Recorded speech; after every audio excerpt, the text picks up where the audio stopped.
All right, here we go. Drive time. Tuesday afternoon, 5 minutes past the hour of 2 o'clock. It is clear and sunny, but it is a little chilly. It's about 46 degrees here in downtown Salt Lake City, Utah. The sun is shining, though, and as it is every single day, it's good to have you along for the ride. Spence Checketts behind the mic, Porter Larson behind the glass today, producing the program. Jam-packed Tuesday edition of the show for you. College game day in town on Saturday for Utah Cincinnati. Some injury news of note for Cincinnati that we'll bring to you today that could swing things in the favor of the Utes. The line actually continues to move towards Utah. As we sit here right now today, Utes are an 8.5-point favorite over Cincinnati. It opened up at 5. The line has moved a number of different times in the way of the Utes. So we'll preview the game. We've got some good college football conversation to have today to get you ready for Utah-Cincinnati on Saturday night. It's another late kick. I know a lot of people aren't thrilled about that. 8:15 Mountain Time is when that game will kick off. Our pregame coverage on Saturday. We're going to have about 10 hours of game day coverage for you. As your home of the Utes, it'll begin at 4:15 with Porter Larson. Cast of former Ute players in town. I'm sure they'll be making the rounds during the pregame show. So we'll get you ready for that game. We'll talk some BYU football as well. As BYU is on a bye week, they get ready for Texas Tech. It is a big one week after next. So we'll talk some Big 12, the landscape of the Big 12, where we find ourselves as of now. And chaos in the college football coaching ranks, a college football coaching carousel, the likes that maybe we've never seen before. A lot of big money thrown around to buyouts. A lot of rumors about what could be next for jobs like LSU and Penn State, potentially Florida State. A lot of these big-name jobs are open or will come open. And I've been waiting for somebody to throw out the possibility of a Morgan Scalley or a Kalani Sitake or what have you, but really not a lot out there as Morgan continues to be the coach in waiting. Do these jobs come open, make a difference for the time frame? I'm not sure. I think it's interesting to dig into. Because some of the figures that are being bantied about, some of the dollar signs that are being thrown out there, I don't care who you are or where your loyalties lie. It should, at times, make you maybe take a second look at where you're at if somebody's willing to offer you all this cash. So a lot of big-name jobs open in the world of college football. So we'll get to the college football storylines of the day today. Week 8 of the NFL came to a close last night. It feels like the Kansas City Chiefs have figured it out again, as they scored 21 unanswered points to beat Washington 28-7. Of course, the Commanders were without Jaden Daniels. Looks like Jaden's going to try to get back out there and play this week. The Kansas City has won 5 of their past 6 games after losing the first 2 of the season. They're 4-1 at Arrowhead, and Patrick Mahomes just looks like Patrick Mahomes. Who stayed up and watched Major League Baseball last night? A 6-hour marathon World Series Game 3 saw Freddie Freeman home run in the bottom of the 18th to give the Dodgers a 2-1 win. I've said this before, and I'll say it right out of the gates today. We probably don't talk enough about Shohei Ohtani. I don't know that people really talk enough about how historically special he is and what he's doing. He's 7 for 7 with 6 walks in his past 13 at-bats at home. He has not made an out in almost 2 weeks at home. I mean, and he's pitching tonight, by the way. After hitting 2 home runs last night, 17 hours rest, and he's pitching tonight. I mean, this is something that we've never really seen. It would be like if Patrick Mahomes is also a lockdown corner, right? I mean, it's wild to kind of witness what Shohei Ohtani is doing. And the Jays came out today, and they're like, we're just not pitching to him anymore. We're just going to let him have first base every single time he gets up, even when he's pitching. Historically special. I mean, potentially the greatest baseball player of all time, and potentially not even a conversation to have about whether that's the case. So the World Series continues to roll along. NFL Week 9 will get going. That's right. We're already in Week 9 coming up as we're preparing to turn our calendars to November coming up over the weekend. The Ravens and the Dolphins, that's your Thursday night football game at Hard Rock Stadium in Miami. Looks like Lamar Jackson's going to try to get back out there this week after our very own Tyler Huntley started over the weekend and got a win for the Ravens, who are on life support, if we're honest. So, little Thursday night football coming your way. Are the Utah Jazz fun? Question mark. Are the Jazz fun this year? Well, I'll say this. They're a lot more fun than they were last year. They're a lot more fun than they have been for the past 3 years. And another win last night, this one against the Phoenix Suns. It took overtime. The Jazz jumped out to a 20-point lead, and the Suns came back to take the lead down the stretch. Jazz sent it to overtime, and they get the win 138-134. Lowry Markkanen, a 50-piece, half 100 for Lowry. Last player to do that for the Jazz, Karl Malone, 1998. So a historic performance from Markkanen last night. Jazz knocked down 34 of 36 free throws. They absolutely smashed Phoenix on the glass. Phoenix does not have any good bigs at all. The Jazz had 64 boards to the 48 rebounds for the Phoenix Suns. Another great game from Walker Kessler. Keontae George continues to struggle shooting the three ball, but he has 29 assists in 3 games. He's averaging about 9 assists per game. First career game for Keontae, going for 26, 10 assists, and 5+ boards. Walker with 25, 11, and 4. And again, Markkanen was your star with 51-14. So the Jazz have won 2 of their first 3 games. First 2 games at home. Not seeing a ton of minutes yet from Ace. Only played 14 minutes. Looks like they might be bringing him along slowly. Now, we'll cover the Jazz through the same prism as we did last year with one dynamic that will be glaring, and that is your top 8 protected pick that goes to Oklahoma City, of all teams, if you're out of the bottom 8. And that is an asset you just have to hold on to. So we'll see as the season progresses. One home game for the Jazz this week, and then they hit the road for 5 straight games, and we'll see kind of how that plays out as far as what the Jazz will be able to do on the road. So a little bit of everything going on the program. I want to tease tomorrow. We are going to have a special RSL announcement on the program. It is the off-season for Real Salt Lake, but a pretty exciting announcement that will come down over the next 24 hours. We'll have an opportunity to be a big part of that on the show, so stay tuned for that tomorrow. Good guest list today. We're going to start things off with Chris Kamrani, potentially a special guest with Chris in studio during Cincinnati week, of all weeks. So stay tuned. CK in studio. We are going to bring in Andy Larson today as well in studio. We'll do some Jazz and some college football with Andy. We'll lean heavily with college football with CK today. Dave Fox live in studio as well, coming up in the 4 o'clock hour. I will be on TV with Dave on Thursday on KMYU 1035. We call it 5 Questions with Spence, but we're going to bring Dave in studio today. So Chris Kamrani, Andy Larson, Dave Fox, all live in studio. Maybe a special guest in studio alongside CK. Me, Spence Checketts, all of you, the great listeners, and that guy, Porter Larson, Cincinnati week on Tuesday. The line continues to move towards the Utes. 8.5-point favorite. What do you make of that? Fair, and I think Utah covers. Actually, I'm not ready to go there yet, but I do. That's how I'm feeling as of today. It's a team that I think is good. I do. I just think that the schedules have aligned to a point where it's making this matchup look a little more even than you think. And the atmosphere is one thing. The Utes are going to have to buck the trend on that, right? They're going to have to show up and play their part if they do so. If they don't come out and lay an egg like we have seen them do on big stages and against big-time opponents before, I do think that they win this game by a touchdown or 2. But we'll get back to that as the week goes down. Well, what's interesting, Porter, and I've talked about this all week. The advanced metric systems on ESPN essentially reflect that they believe Utah is like a top 10 team. Yeah. FPI is 7. 2 losses to top 10 teams. Right. FPI. Well, BYU's down to like 19 or 20. Yeah. Like the FPI ranking, I think, is 7. The SP Plus ranking is 11. So the AP poll, coaches poll, that's one thing. But if you dig into advanced numbers, they believe Utah is still a top 10 team in the country. Yeah. And, I think that in a lot of ways they are. But being a top 10 team in the country doesn't always mean you're a contender if there are still a few certain things that glaring things that you have to figure out, which I do think is the case with the Utes.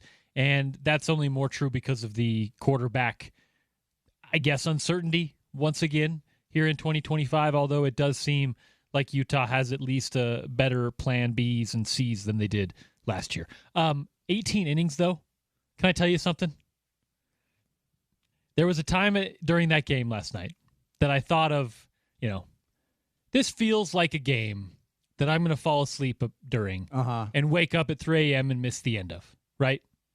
And I thought that, I don't know, it was 13th inning or something. And I remember watching the red-bearded guy come out and just throw 3 innings of masterpiece, and then I fell asleep. Well, I will admit I missed the end and woke up on my couch at 3 a.m. Here's how long that game went.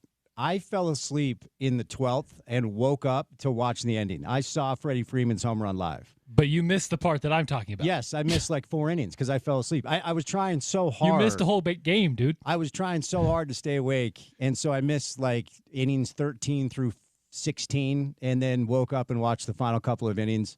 That's a wild game. But dude, I really don't think we talk about Shohei Ohtani enough. No. What he's doing, when you actually witness it and you understand how stupid these numbers are. He's 7 for 7 with 6 walks in his last 13 at-bats, and 6 of those hits were extra base hits, and he is pitching tonight 17 hours after jacking 2 home runs.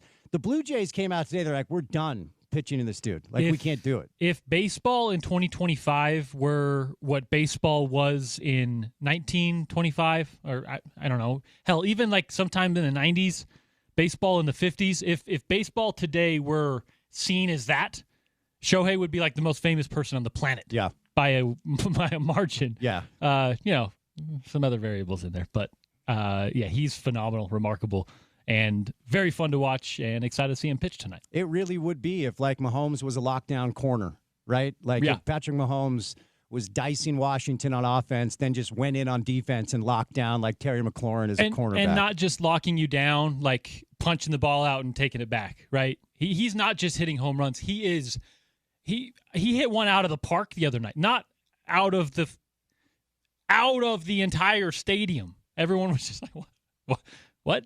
It's entirely unfair, but it's very fun to watch. I've said it all year. The Dodgers are the best team in baseball. Respect to the Blue Jays. After last night, it feels like the Dodgers are going to win it again. All right, we're going to do an hour of college football with Chris Comrade. Get you ready for Utah, Cincinnati. Move over to some other things with Andy Larson and Dave Fox. But before CK stops by with a special guest live in studio on this Tuesday afternoon, courtesy of our good friends at Prize Picks, it's time now for your opening tip.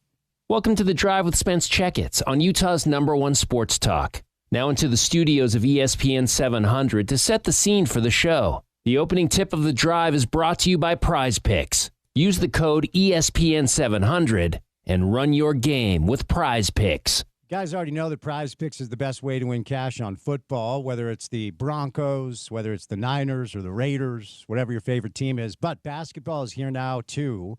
And Prize Picks is the best way to win cash on the Jazz, on the Lakers, on the Knicks, on the Warriors. Whoever your favorite team is, Prize Picks offers stacks now, which means you can pick the same player up to 3 times in the same lineup. If you want to pick more on Steph Curry's points, 3-pointers, and assists, you can pick all of them in the same lineup only on Prize Picks. You can follow other Prize Picks players directly on the app, copy their lineups in one click. Whether it's a friend, a celebrity partner, or just someone whose picks you like, hit the follow button and check out every lineup they create in the new feed tabs on Prize Picks. Download the Prize Picks app today. Use the promo code ESPN700 to get $50 in lineups after you play your first $5 lineup. Promo code ESPN700 to get $50 in lineups after you play that first $5 lineup, because on Prize Picks, it is good to be right. All right, we're inching closer and closer to a massive game for the University of Utah as Cincinnati rolls into town. Now, as we've discussed, everything's still on the line for the Utes. There's still a lot to play for. Now, the unfortunate reality that we have to acknowledge is this is no longer in Utah's hands the way it's in Cincinnati's hands, quite frankly, or BYU's hands, or even Texas Tech and Houston's hands. BYU is the clear front runner and the Vegas favorite to win the Big 12. Cincinnati rolls into town undefeated. And I've said it a couple of times, like BYU felt like a must-win because you had already lost the tiebreaker to Texas Tech, and down the stretch, those types of things will come into play. And it's not even a hot take to say if you lose Saturday night, you're playing for, I don't know, Vegas Bowl or whatever. I haven't even looked at the bowl projections because all of us were hoping that Utah would be in Arlington, and maybe they still will be. They just need a lot of things to go their way. And the sad reality, love it or not, you have to cheer for BYU to beat Texas Tech. You have to hope that Kansas State can get Texas Tech. And ultimately, I don't see 3 losses on the calendar, on the schedule for BYU. It's not to say there aren't some challenges. They're at Tech after this bye week. They're home against a TCU team that's just like bipolar. One week they look awesome. The other week they stub their toe. And then we'll get an up-close look at Cincinnati on Saturday night, but BYU does have to travel there. Their second-to-last game is against Cincinnati. Ultimately, BYU would have to really fall on their face, and they did it a little bit last year with that loss to Kansas. I don't really fault them for that ASU loss. ASU won the league last year, but you are going to have to hope for some chaos, and we've seen this happen before a few years back when Utah needed 4, 5, 6 different things to go their way to win the Pac-12 championship. But ultimately, if you're Utah, of course, the task remains the same. You have to win out starting on Saturday against a Cincinnati team that, according to a tweet that was sent out by a Cincinnati blogger earlier today, Scott Satterfield, Cincinnati's head coach, said that he expects Evan Pryor to be listed as out in tomorrow's availability report prior to the Utes game. Now, Evan Pryor is Cincinnati's leading rusher. He has 66 carries on the year for 478 yards, average of 7.2, 3 rushing touchdowns. Now, they've got depth at running back, the Tawee Walker kid. Brendan Sorsby has 5 games where he's thrown for 2 touchdowns and rushed for 2 touchdowns. So they do have some depth at that position, but that's not nothing for Cincinnati to roll in Salt Lake without their leading rusher. Now, for Utah, the question will be, and we will not know until they run out of the tunnel at Rice-Eccles Stadium, because the availability report continues to be an unserious exercise for Witt and his staff. Who will be under center? That's a pretty simple equation. That's the biggest question. And I haven't really leaned into the whole, is this a quarterback controversy? But I did find Scott Mitchell's comments on the show very interesting yesterday and very telling yesterday, where I just put it to Scott, if it was your call, who would you start? And he didn't even blink, didn't even flinch. He said Bird Ficklin. Now, one of Scott's pieces of criteria is, again, the numbers aren't great. The math isn't great as far as the odds for Utah to get to Arlington. But if you've done your equation and you don't think you're winning the Big 12 championships this year, is there a mindset where you do develop the kid, where you do develop the freshman? It kind of reminds me in a way how we were talking about Aaron Roderick's decision down at BYU with Bear Bachmeier. After the Retzlaff stuff went down where he transferred schools after the honor code violation, a lot of people kind of punted on BYU's chances this year in the Big 12. And I think one of the reasons a lot of people punted was kind of the serendipitous, equations that manifested last year during so many of their games where it just felt like luck was on their side. But the same thing has happened this year. And 2 things can be true, BYU fans. Let's take a deep breath on a Tuesday afternoon. 19-2 is not fluky. 8-0 and 5-0 in conference is not fluky. But this has been a really, really fortuitous 2-year stretch where luck has been on BYU's side quite a bit. The bounces seem to go their way. Last week, Rocco Beck missed 4 wide-open touchdown passes. The wide receiver for Iowa State dropped one right in the end zone. A really random, I'll call it a muffed punt, but it went off the poor kid's foot. Goes BYU's way. But when we were kind of discussing the quarterback conversation at BYU and the decision that A-Rod had, there was this mindset where it's if you feel like this season isn't going to be the one where you will compete for a Big 12 championship, do you just start Bear because it's a freshman?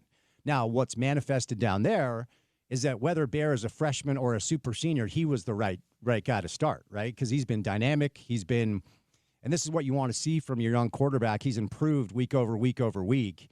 And every time he starts out a game where you feel like there are a couple of freshman mistakes, he settles in and plays really good football. Down at Arizona. The start of that was a bad look for Bear at Colorado. But they're able just to, maintain, stick with it, and find a way to win football games. And that's all that matters. So the closing, and it's really weird that we're already here, but the closing 5-game stretch, depending on which team you're talking about, there are so many variables in play, and Utah still is in the mix. And as I referenced to start the show, you look at the AP, you look at the coaches poll, and Utah is barely in. But if you dig deeper and look at the advanced metrics, people that cover the sport like this truly believe that this is still like a top 10 football team. Hence being favored by 8.5 points against a team that is technically ranked higher than you are, and a team in Cincinnati that's been able to stay clean in conference, 5-0 and 7-1 overall.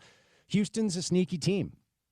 And, this is kind of the problematic nature of the way scheduling works in college football, and I've been on this for years. The schedule just lines up for Houston to potentially get to Arlington and kind of back their way in. But they've had, one of the easiest schedules in the Big 12. Now, they went down to Tempe. They beat Arizona State. You give them credit there. But it's West Virginia. It's UCF. It's TCU at home. Then it's at Baylor. So Houston could sneak in there, kind of backdoor their way with only one conference loss. But game day in town, Utah hosting Cincinnati, and an 8.5-point favorite line as of now for the Utes. We'll catch a break. We'll bring in Chris Kamrani live in studio, potentially a very special guest joining CK. And then Andy Larson, Dave Fox, a lot to do. Tuesday show. Keep it here. ESPN 700.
So I stumbled upon a Gen X playlist earlier today as I was getting my workout in, tweaking my back as someone in their late 40s always does. Yep. On time. Yep. Now, I told you, let's make sure the microphones are on. I told you I had a little surprise for you. So, CK, the first track is mine. Yep. It's a Gen X playlist. Are you familiar with this track? Yeah. We got right here, right now. Jesus Jones. Remember, on, this man. is like the Knicks had this like playing at MSG in the 90s during like montages, which was great. So I'm going to give you the second crack, but it's got to be a Gen X track. Yeah, I got you. Okay. Chris Camerani live in studio and in a Syracuse sweatshirt. The special surprise today. Football school. Co-founder of this radio show, 6+ years later, John Paul. JP, how are you, sir? It's NBA Cup week. How could I not be excited? Come on. Lest we forget. Yeah. Buried the lead. Opening tip. I blew it. How are you, bud? I'm great. How are you? I'm good. It's good to see you. Cincinnati week, and I know that gets your blood boiling. When it's a Cup week, Cincinnati week, Yeah. game days here, Mammoth on a 7-game winning streak. Yes, they are. Tusks up. Royals wrapping up the season. You've got the Stars starting training camp. Yep. Oh, is that Parker Van Dyke on the training camp roster? It is? Yep. Love it. Yeah, I could be pretty charged for today. There's a lot going on, and it's good to have both of you in studio. Chris, let me start with you, and I don't want to get JP too jacked up, but I am going to talk a little Utes right out of the gates. Well, can I interrupt you? Are you joking about PVD being back? Is that a real thing? He's on the Salt Lake City Stars training camp roster. Yeah. PVD covered PVD in high school. Did you really? He's high star, yep. He could shoot it, right? Shoot it, He could, yeah. he could light it up. Yeah. So we'll see if he sticks around. A good local story, and JP, you're all about the local angle, so I appreciate that. Well, I remember watching PVD when I was in high school. That's right. Is he Okay. about your age? He is my age exactly. That's wild. Man, that is wild. Such a young man.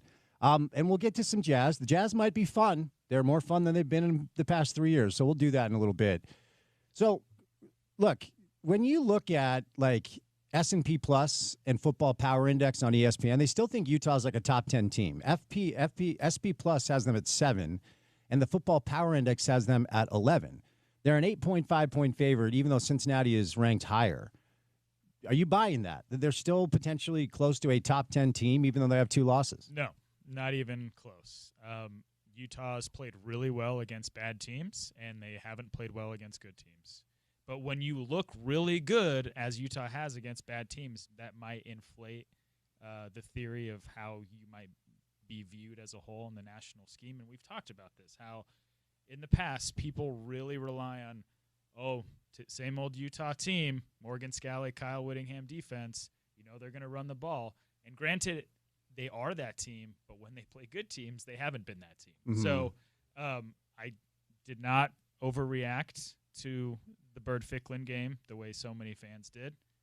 I'm sure JP was, Oh, he was texting me the entire jumping time. up and down on his couch. Bird was the word. Bird Yeah, was the word, yeah, indeed. yeah. But let's see how they look against a top 18 team or whatever Yeah. Cincinnati is, Mm-hmm.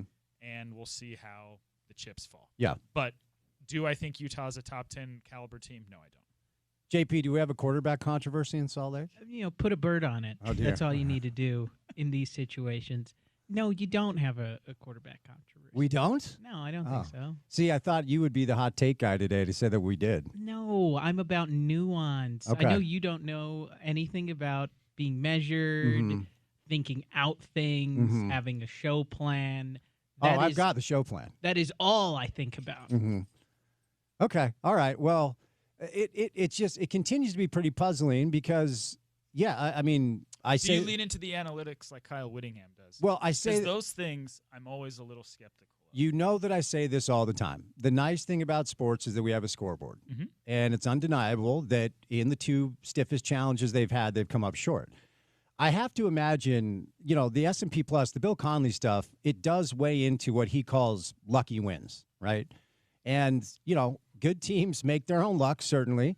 But on the BYU side of things, if you look at that BYU game, there's a reason why I said during that week and then the week after when we were looking back on the game, like that one is going to sting for a long, long time because there's a case to be made that Utah shot themselves squarely in the foot. Is that fair? Duke. Are we on YouTube? We are. Okay, JP's never gonna live this down. Aaron, if you want to watch on YouTube, Duke is humping John Paul. We're gonna get Corey a T-shirt of this for sure. At least he's moved past you. Correct. At least Well, I was gonna ask, is this the most diversity we've ever had in the radio room? Yeah, by far. Okay. We talking about S&B, Bill Connolly? No, I'm just saying, like, I think there's the reason why Utah remains ranked highly in the S&P Plus is the luck element of wins and losses that Bill weighs. And that has to indicate, because I truly believe this, okay? If Utah and BYU played 10 times on a neutral field this year, I think Utah wins 7 times. Wow, really? I really believe that to be JP? true. Is that hot? I mean, I think that's pretty hot. That's a hot take. That is a hot take. You disagree? Oh, I would go 50-50.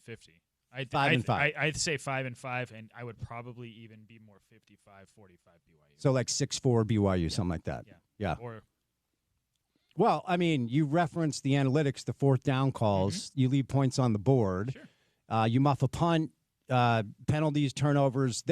I'm just trying to unwrap because I don't know that I necessarily buy that these analytics are correct either. But every time I pull them up after the weekend and Utah continues to – like Utah didn't even fall after the BYU loss, and BYU did. Like it's a different way of looking at it, and I guess it depends – it's like everything else. You can find data and numbers to back up whatever you already believe.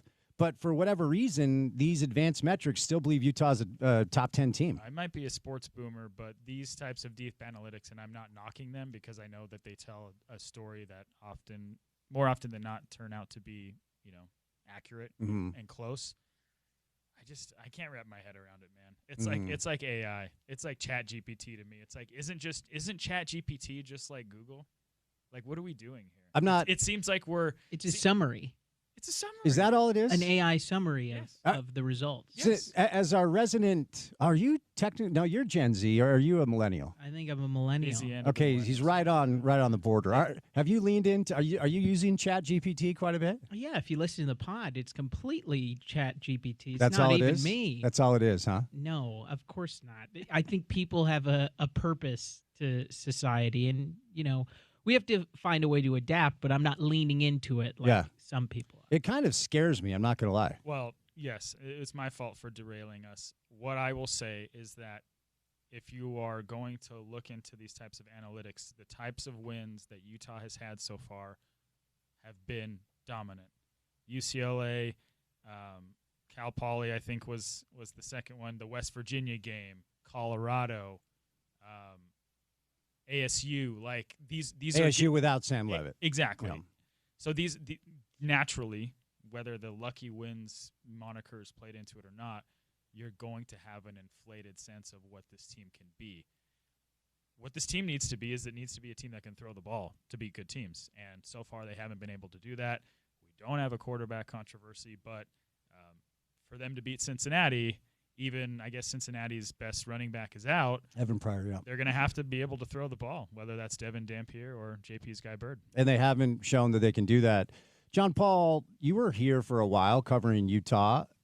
What are your thoughts upon hearing Kyle Whittingham just lean into analytics and then double down 3 times after the BYU game? So when I was covering the University of Utah and I was doing the postgame show, I would hear a lot of Kyle referencing, I'm going to go for it on 4th down. That's what the numbers tell me. And in the vacuum, he would lean in on that sort of decision-making tree, which, I mean, now all head coaching is making the tough decisions in those moments, because I think the thing that the numbers don't account for is how your line's getting blown up every single time, how it looks like once you're actually on the field, where the wind's blowing, where the conditions aren't in a vacuum, and the numbers can't account for that. But Kyle's been leaning into this for the last couple of years, at least with the Tyler Huntley, Zach Moss crew that I was covering. Yeah, he was all over the fact that you have to play into this now in 2020's football because everybody else is playing it as well. And those were teams that had Matt Gay as their kicker. Yeah, no, that's true. In fact, Guy Holliday was on the show last week, and he referenced the fact that when they had Matt, it was just like, when we passed the 40, we're getting 3, you know. I don't know what that says about the kicker. And the analytics conversation, whether it's football or basketball, baseball, whatever, it's always been interesting permeated into baseball in like the 80s, and then really late 90s basketball people started leaning into it. But when it comes to a certain specific scenario, I think JP's point needs to be underscored, because I said this after the game. If the analytics say that on Saturday afternoon against Arizona and Salt Lake, you understand it.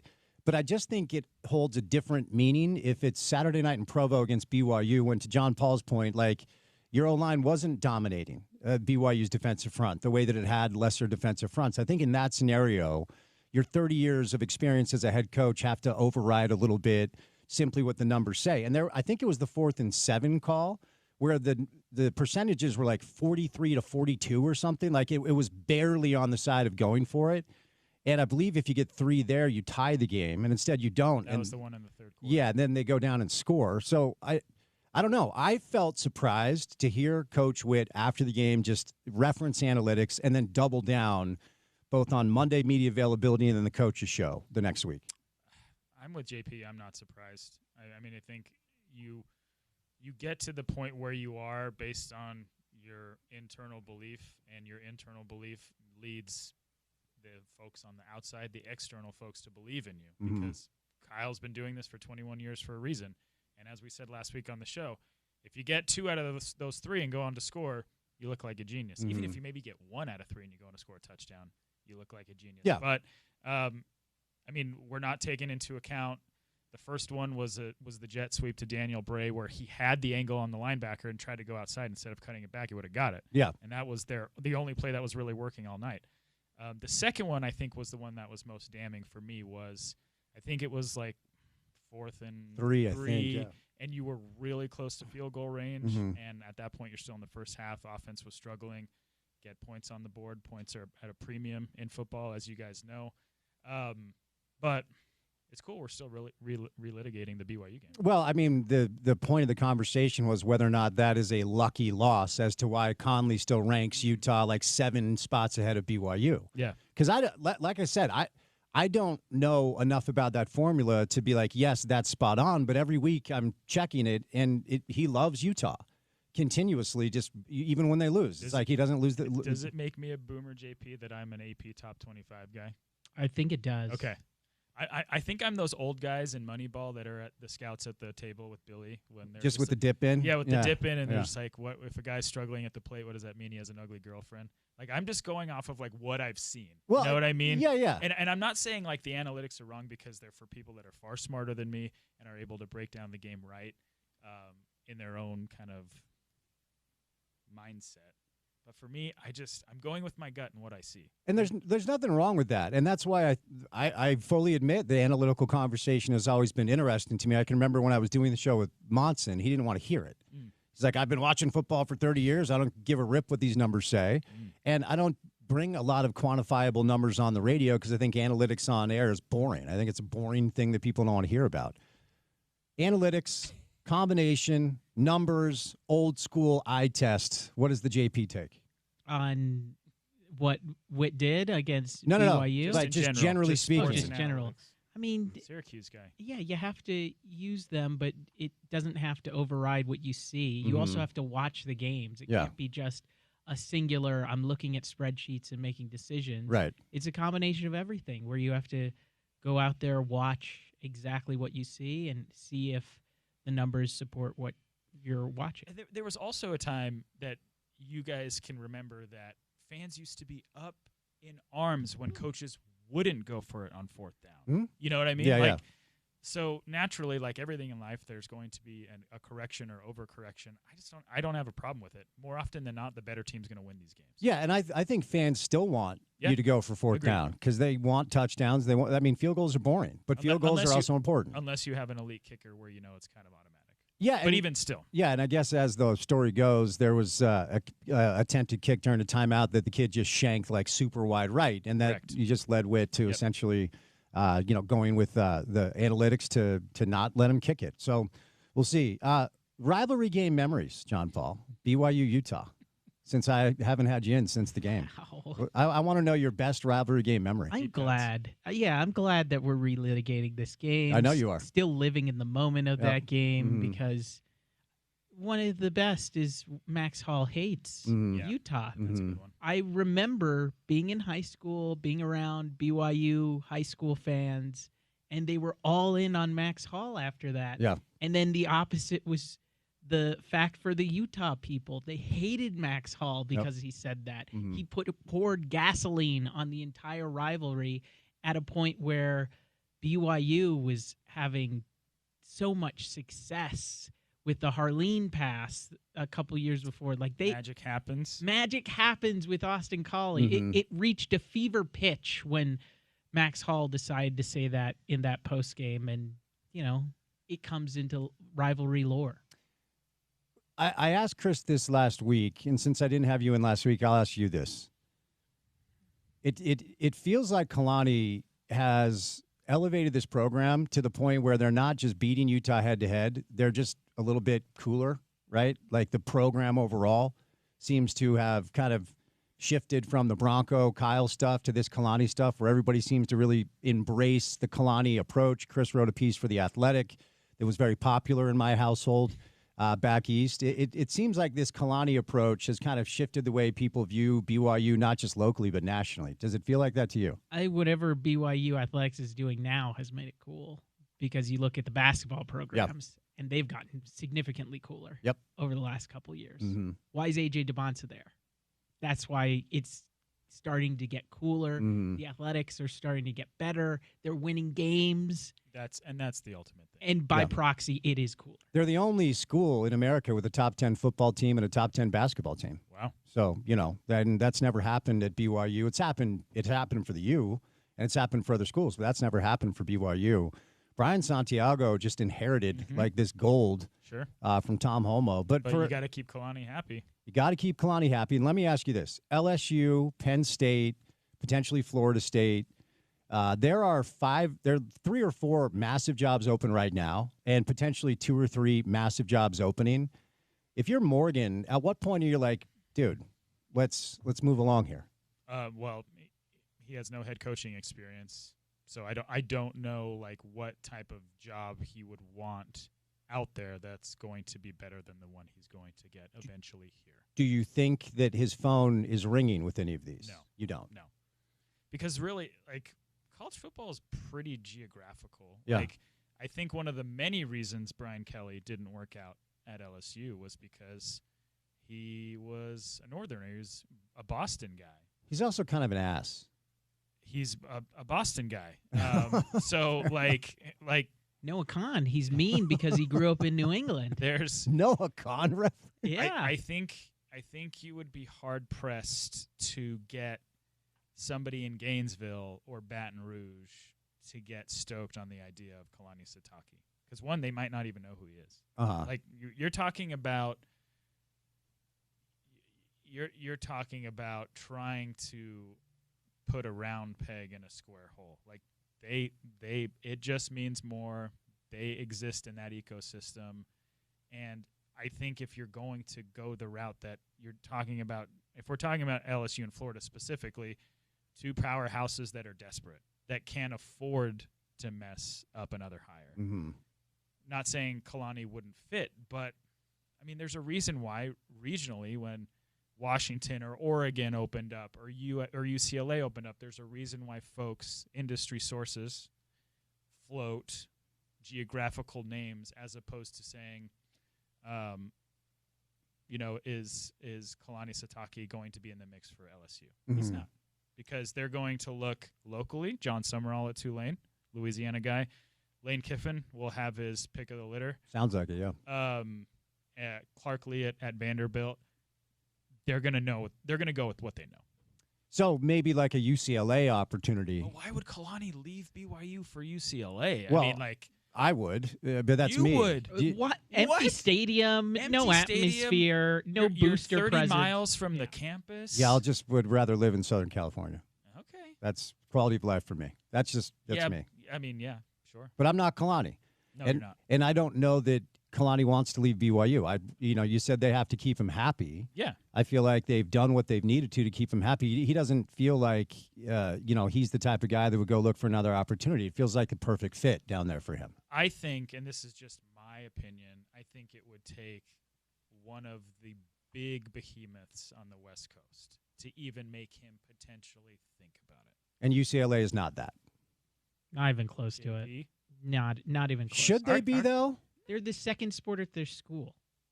Yeah, that's fair. They're the least it's the least relevant sporting option in Southern California. Yeah. Like, you can make an argument that LAFC games with Sonny are more Right.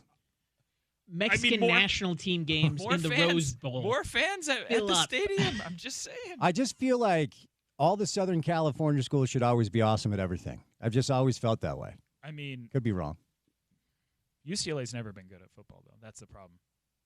Never. Like, they were good under Neuheisel for a couple years. Mora had a minute. Mora, yep. Yeah. And for Chip, maybe for 1 year. Yeah.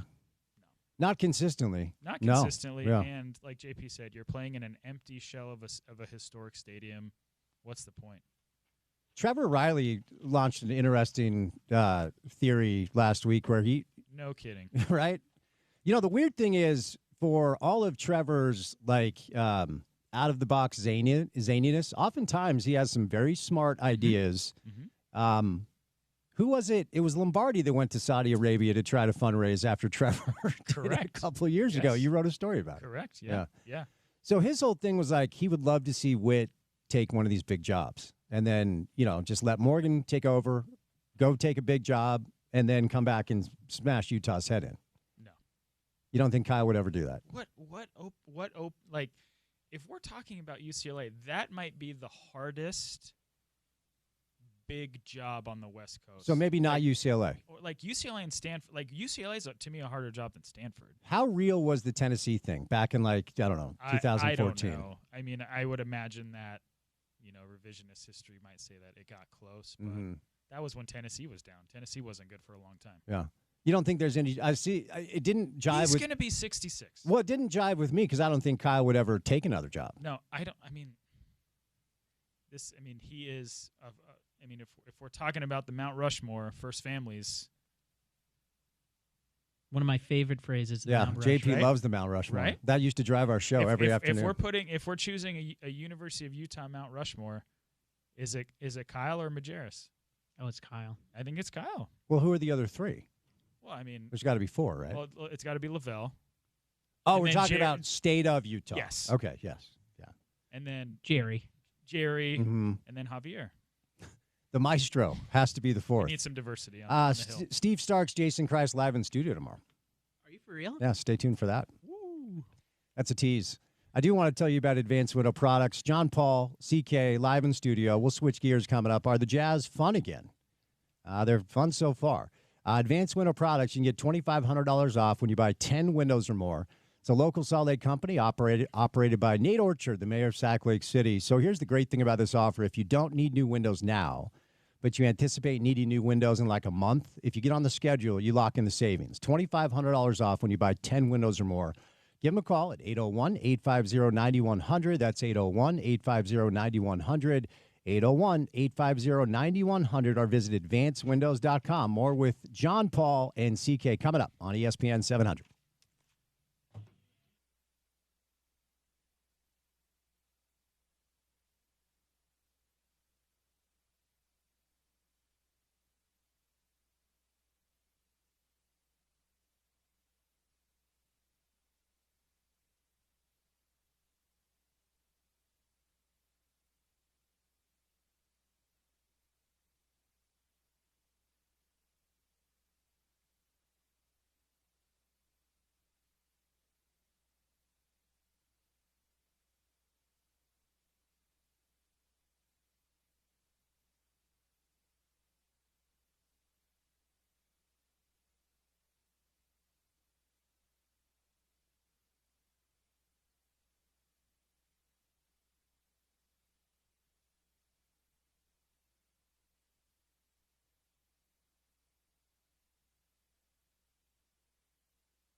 Well, I just didn't know. I showed up, and they were like, "Oh, 2 days ago, Oasis was in town," and I was like, "Darn."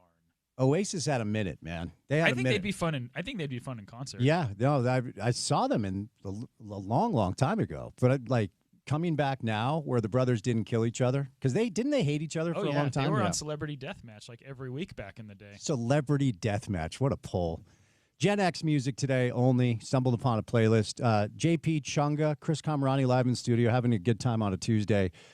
Are the Jazz fun again? John Paul, are the Jazz fun again? Is that where we're at? Again? Yes, very much again. Very much again. I think, again, for people who look at things from a wider lens, if you're looking at it very, nitpicking like I am, I think it's been pretty interesting for the last couple of years, seeing incremental growth from Walker Kessler.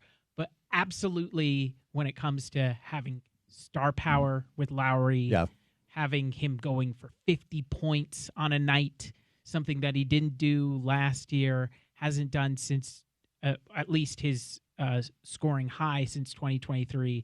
Yeah, there is a little bit more this year. And I think it goes to the front office approach of having a really clear vision of what they're leaning into. There isn't Jordan Clarkson or Colin Sexton that is gumming up guard lineups where you aren't seeing a Walter Clayton Jr. or Keontae George. It's very clear what's happening and what's going to go on. And the fact that they've played so well in the start of the season, yes, it is very interesting. Should be 3-0. Yeah, they should. Sacramento's roster is so weird. I was watching that game. I'm like, what the hell? That team is so poorly awesome. constructed. So awesome. They're so weird. So awesome. At one point, like Russell 9 shooting Westbrook. guards. Yeah. And even the Suns roster construction is odd. They have no bigs, and the Jazz smashed them on the boards.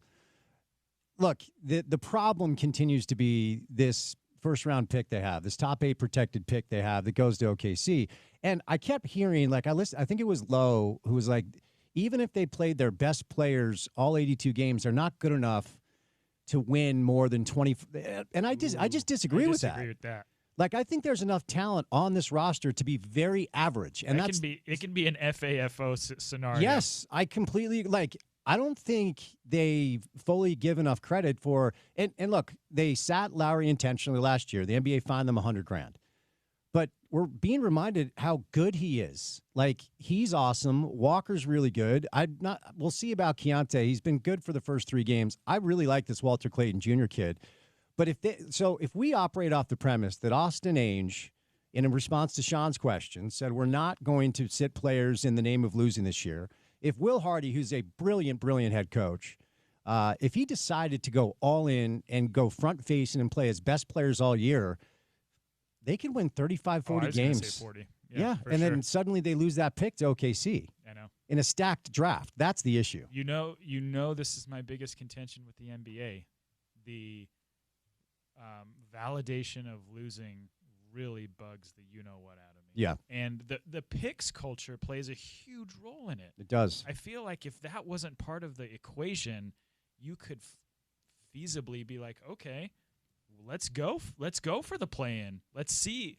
I mean, it could be the Millsap Jefferson year. Like, go for it. You know what I mean? But where Utah is now in their rebuild or construction or whatever, you absolutely can't afford to give that away, especially to the defending champs who could utilize that to flip it for any type of good player or utilize it to develop any type of good player. Well, and to kind of further your point, what we learned last year is even if you decide to go all in to try to get some draft capital, it is literally a lottery. And all of these Jazz fans like, hey, we got screwed. No, you didn't. Like the most likely odds said you were going to get the 5th pick.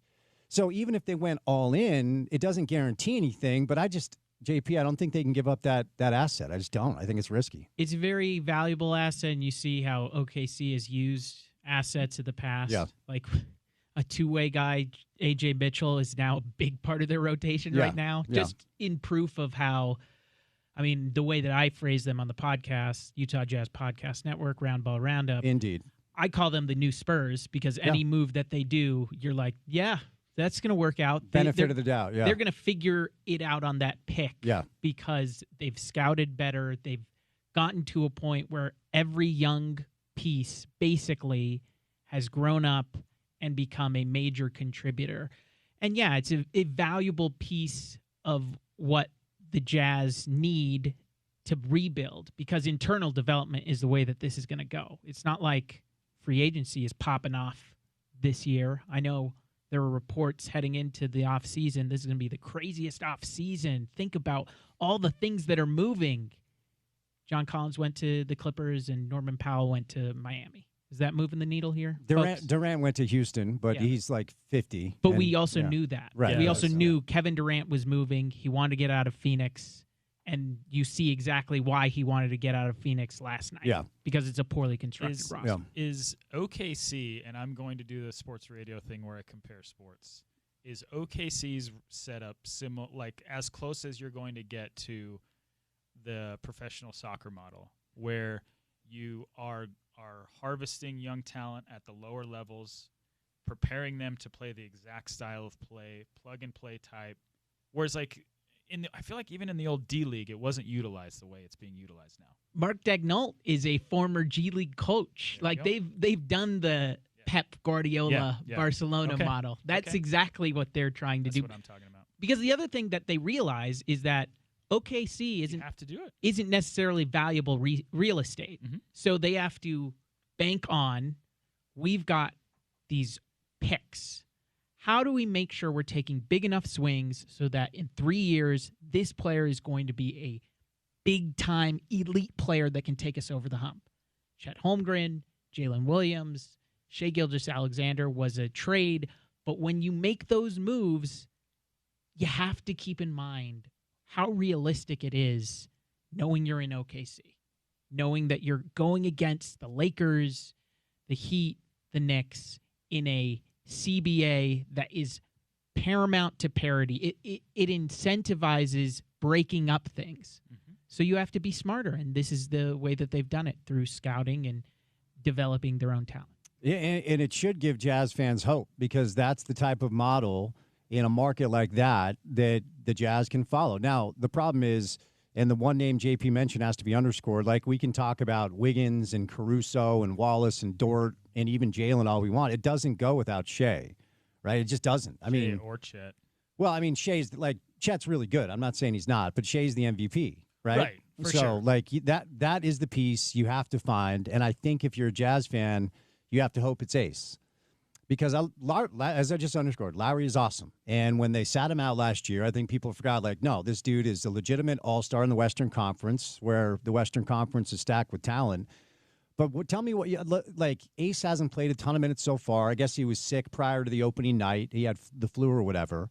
But he, to me, is the reason why Jazz fans should have some hope, because he appears to have, as far as measurements and skill set, like, he's what you want in the modern day NBA. Tell me what you've seen from him. I mean, the preseason was unreal from Ace in the way that he performed, and that's why it was so unfortunate that he got sick right before the start of the season. He was in bed for 5-6 days, and it impacted how he started the season against LA, because ultimately in the league, rookies are not necessarily going to contribute to winning immediately. This is the league where you're playing against 28-year-olds who are at the top of their game, people who are hitting their prime. What Ace has that others do not is an impressive shot-making package, the size, the length that the elite players have. The fact that he can rise over a defender in the mid-range, make difficult shots when analytically you're like 3s and 2s, but when it's close in a playoff game, I need a bucket, I can give it to that guy over there who has a mismatch. That's what Ace brings.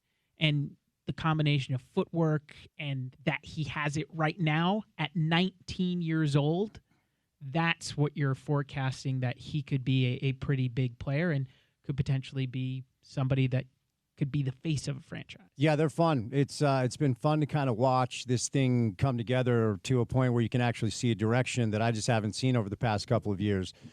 Let me ask you, CK, like, this is an interesting year for NBA consumption. And when it comes to programming, I mean, Sportico reported if you want to watch every NBA game, you got to pay about $750, $800. When it comes to the Peacock side, Amazon side, and then ESPN still has some games. So this is a league that just signed a $76 billion, combined television package. So obviously the interest in the NBA is still sky high, and they have international revenue streams that can expedite maybe lack of domestic interest for football fans that wait until Christmas to watch basketball. But at one point in the 90s, the NBA was right on par with the NFL. And then after that, the NFL just shot up, and the NBA is clearly second, and maybe by some metrics even lower than that. But as a guy that is a casual basketball observer, what do you make about the way the league has decided to position itself with programming? I mean, even Adam Silver came out a couple weeks ago. He's like, we're a highlight league now. People watch us on Reels and Instagram and TikTok or what have you, as opposed to sitting down and watching NBA games. I think you don't have star power that draws in casual viewers. Mm-hmm. I think you're on the tail end of the LeBron era. I think if you were to ask my wife, for example, if she would be able to name another NBA player outside of LeBron, I don't think she could. Steph, maybe? Steph, yeah. Okay, Steph, or like the former Jazz guys like Rudy and sure. Donovan. Yeah. Outside of that, I think that's tough. Back in the day, I just think you had so many of those guys, and maybe that's an era bias by myself. Maybe Roundball Rock has my brain a little fried right now. Potentially going back in the time machine, hitting 88 miles per hour. But listen, I think unfortunately a byproduct with this is the international talent in the game. A lot of people don't necessarily resonate with the Nikola Jokic's or the Giannis Antetokounmpos. They should, but they don't. Yeah. And I just think that is a byproduct of the game growing, but maybe folks aren't that necessarily intrigued by them the way they were intrigued with the Michaels and the Chucks and the Magics and that kind of thing. I mean, even Shea's Canadian. I wonder what your thoughts are on this, John Paul, because maybe it is we've moved into a new era where, I mean, I can tell you Connor and his friends, they're watching House of Highlights, and, a lot of them were like either Steph fans or Chris Paul fans or, not necessarily Jazz fans or Knick fans. They cheered for individual players. But we have now this new era of NBA broadcast and consumption, and College Game Day is coming to town on Saturday for Utah Cincinnati. And I find this kind of interesting because Fox Big Noon Kickoff has simply tried to rip off the Game Day model, and they do a good job, but Game Day is still the standard. And I think ESPN for too long was just trying to find their Inside the NBA on TNT answer. Now, they have the product on their platform now, so obviously it's different. But they tried to copy it with some of their in-studio stuff. But both NBC and Amazon, shout out Trav, have kind of zigged, and they're doing their own unique thing as opposed to trying to copy the model in the past. Like if you watch the pregame on Amazon, Dirk and Nash and Haslam are like breaking down basketball. They're not doing kind of the sticky, the shticky Inside the NBA on TNT thing that ESPN tried to copy. So when you look at all the models, we've got NBC, we've got Amazon, we've got ESPN. Which one do you think stands out the most? Yeah, I think the new TV deal has brought in great partners in NBC and Amazon because not only are you adding these great productions, but I think you're going to have more access to games because NBC's a big channel and games are going to be forced on ABC as a result because of the competition from NBC. Mm-hmm. So I think whatever your flavor is what you'll end up enjoying, but I am really buying into the nostalgia of NBC and the way that they presented the game because the storytelling of this entire thing, it's incumbent on us. And I think of this from the team perspective in my personal job. How do we tell these guys' stories beyond the superstars of LeBron? How do we get deeper than just having a Jazz fan know this one person? How do we get them to know Ace Bailey? And the way that we do it is by storytelling, by going the basketball angle. What Amazon has done is phenomenal. I think both of those partners joining is going to elevate what ESPN has to do because they have inside, but they still need to catch up to that on their game coverage. And all these situations are only going to help boost the game as the leaves get turned and Anthony Edwards, Victor, Cooper Flagg are the new stars of the NBA. Yeah, if I'm ESPN, I was put on watching both NBC and Amazon's coverage. If I'm in charge of ESPN's NBA programming, I'm paying attention because they were kind of the big dogs for a while, and their approach just got stale. Like, I had to explain to my nephew that Stephen A. Smith doesn't play for the Knicks during the playoffs because they're showing him walking into MSG as if he's a player. $40 million. And to JP's point about the NBC, I mean, all of us do remember when, cue the music, they show Ewing, in response to Jordan. And look, maybe it's just me because of my age and my tie to the NBA in the 90s. I could listen to Michael Jordan talk for hours and just be gripped. I was wondering how they were going to utilize him, and it turned out just to be a one-on-one with Wilbon. Tarico, excuse me. But it turned out to be Rico. Syracuse's own. That's what I call him. It turned out to be so gripping, so that's an ace in the hole. I like what Amazon is leaning into with more of like the hardcore talk ball analysis. But I'll tell you what was interesting. They interviewed like Shea, Wembanyama, a bunch of the younger players, and they asked them about NBC, Round Ball Rock, and all of them were like, I think it was Chet who was like, I wasn't even born. Yeah. I don't even know what you're talking about. Right. So I wonder how that will play with the younger audience, like who's going to be able to capture 18 to 34 if the NBC approach is a bit antiquated. I find that somewhat interesting. Yeah, and I don't think this is specific to the NBA, but to John Paul's point of storytelling, what played an enormous rise in the overall coverage and fandom of sports in the 80s, 90s, and early 2000s was the ability to tell stories. And granted, I'm biased because it is my job, whether it's people who work for the team or independent journalists.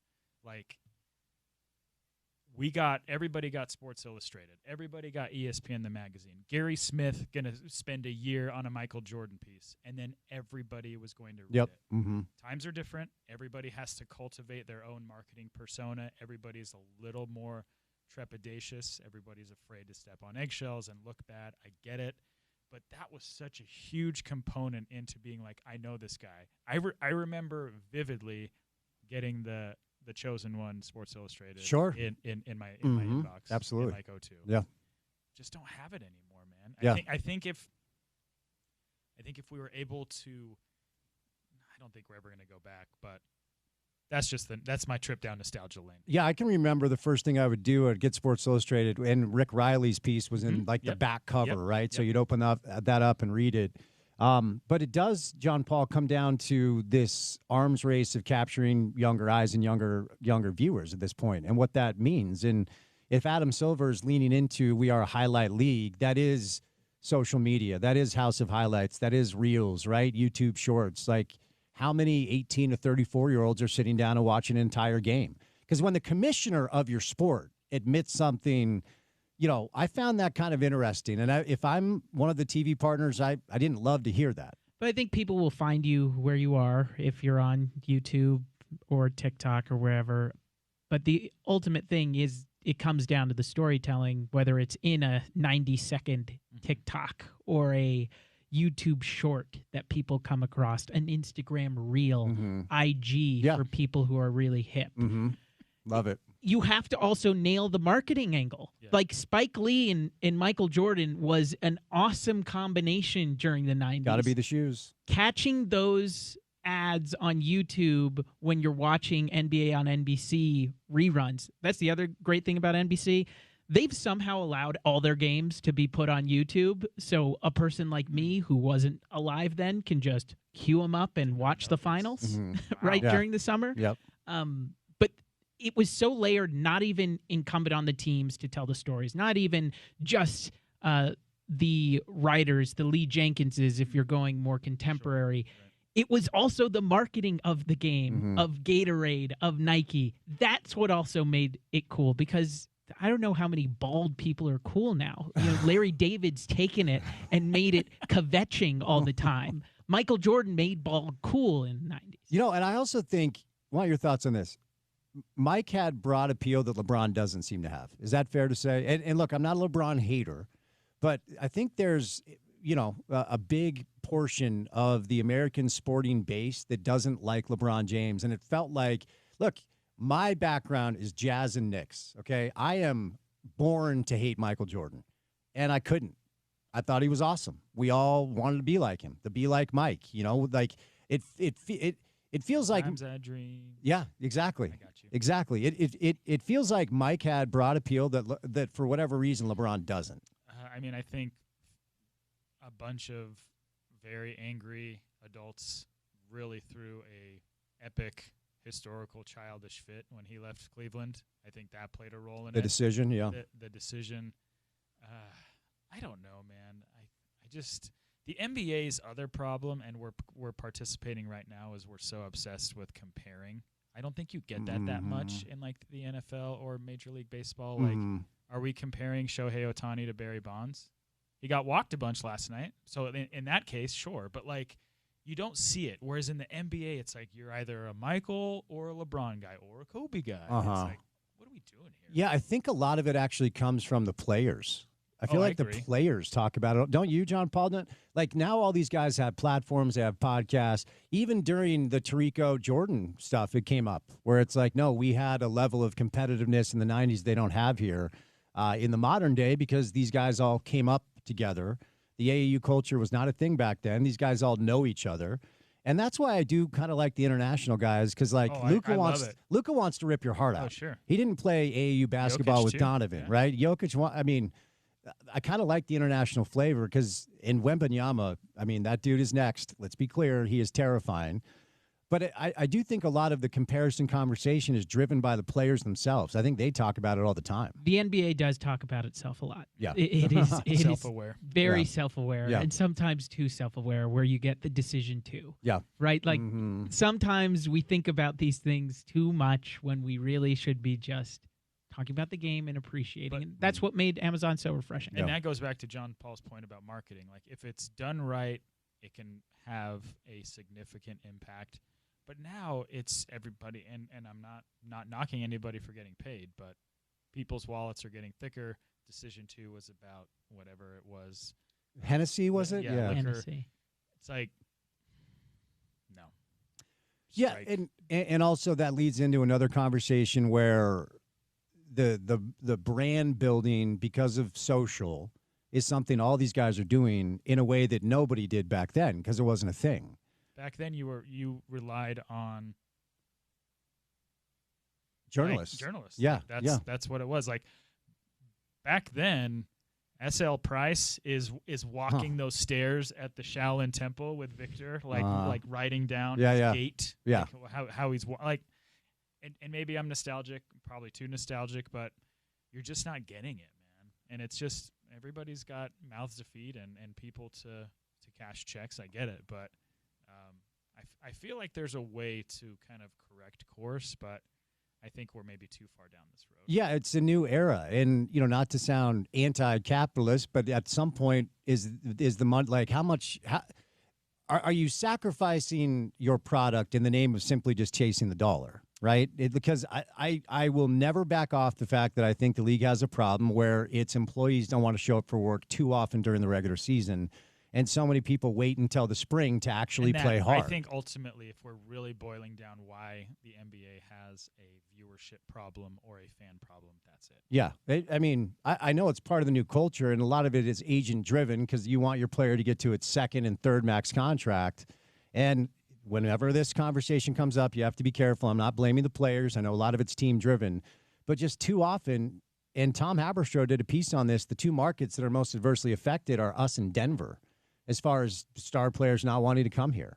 So I won't ever back off that I think the NBA has a problem where the employees don't want to show up for work too much. Did you show up at the Delta Center yesterday? I don't have to show up. That's Is that your job? I don't make a penny off showing up to Jazz games anymore. John Paul said it right.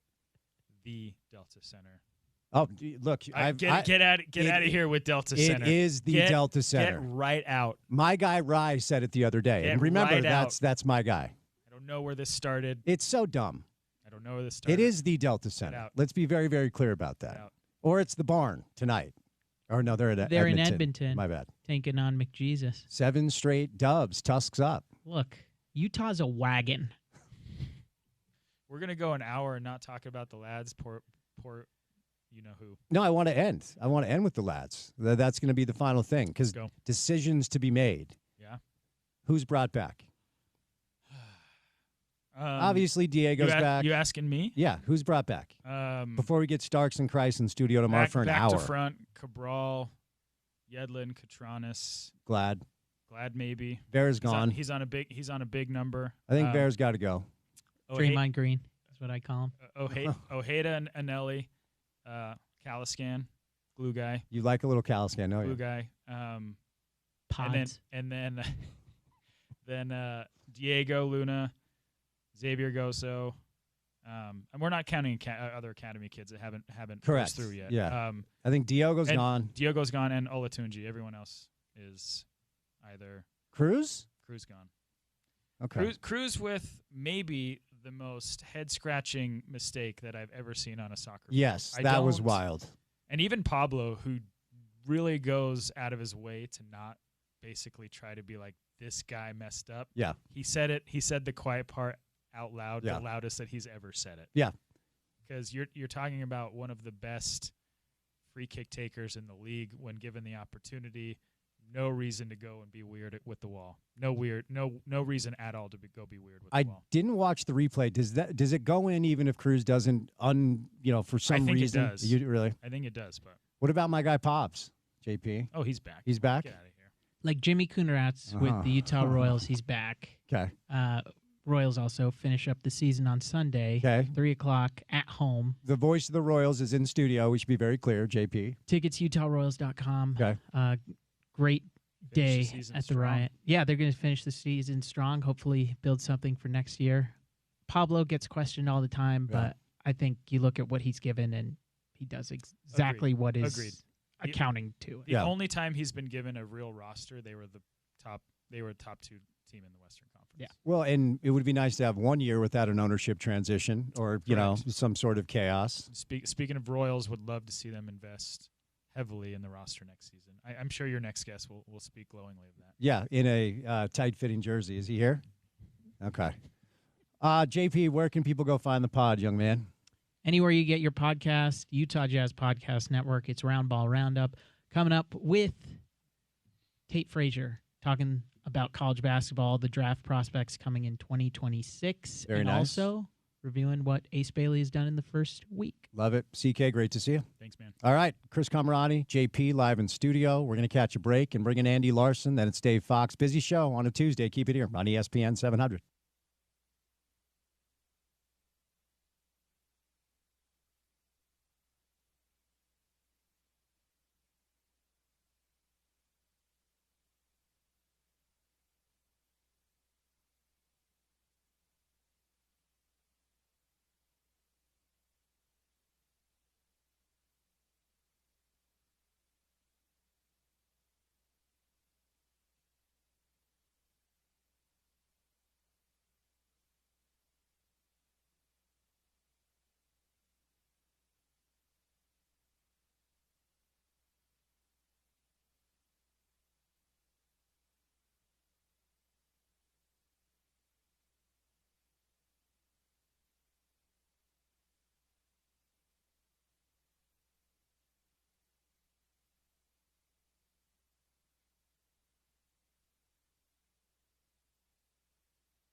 We are just jam-packed full of surprises today. An unexpected pop-in from JP, former producer of this radio show, now with Utah Jazz. We were expecting Andy Larson. Andy, how are you, sir? I'm good, man. We were not expecting the godfather of Utah Sports Talk Radio himself, Gordon Monson. Hello, Gordon. How are you? I'm doing well, Spence. The reason you weren't expecting me is because I was negligent in returning Porter's text to me last week. That doesn't sound like you at all, Gordon. No, I'm usually right on that, right, Porter? Yeah, it was out of character. So, Porter, who's harder to get on the show, Gordon or Steve Young? Oh, come Steve Young. Yeah. Barely. We thought we had Steve like 5 times during rivalry week, but we did not, unfortunately. But it's great to have you in a little Salt Lake Tribune roundtable on a Tuesday afternoon. Let's start with a little college football, and then we'll do some jazz because the jazz might be fun again. But Gordo, I have not been able to catch up with you since Utah played BYU in football, and since you're here, your thoughts as someone who is a well-known anti-analytics approach when you're a coaching football guy to Coach Witt himself simply saying, I leaned into the analytics, and then doubling down after the BYU game. What do you think? That's all fine with me. I mean, I've got to admit, I'm to the point now where I understand that you can't ignore analytics. You have to study that stuff. It's just it's too useful not to. But Kyle's such an interesting guy. I mean, just about the time you think you got him figured out, you don't have him figured out. Mm-hmm. You know? But I think he's extremely smart, and I know there are people who complain about him when the Utes lose to the Cougars and stuff like that. But he's been a great coach at Utah, and that's obvious. And it'll be interesting to see if this is really the last little run for him. This is just a perfect conversation to have with the two of you in studio because we have a numbers-driven math guy in Andy and an eye test guy for the most part in Gordon. Your thoughts on a 30-year coach just simply deciding this is what the numbers say, and you wrote about it, and then leaning into it. Yeah, look, I mean, you want to see growth and adaptation from your head coaches over time, right? Like, you can't stay stagnant, especially not in football where we know just the style of play is changing every year. Guys are, new plays are coming in every year.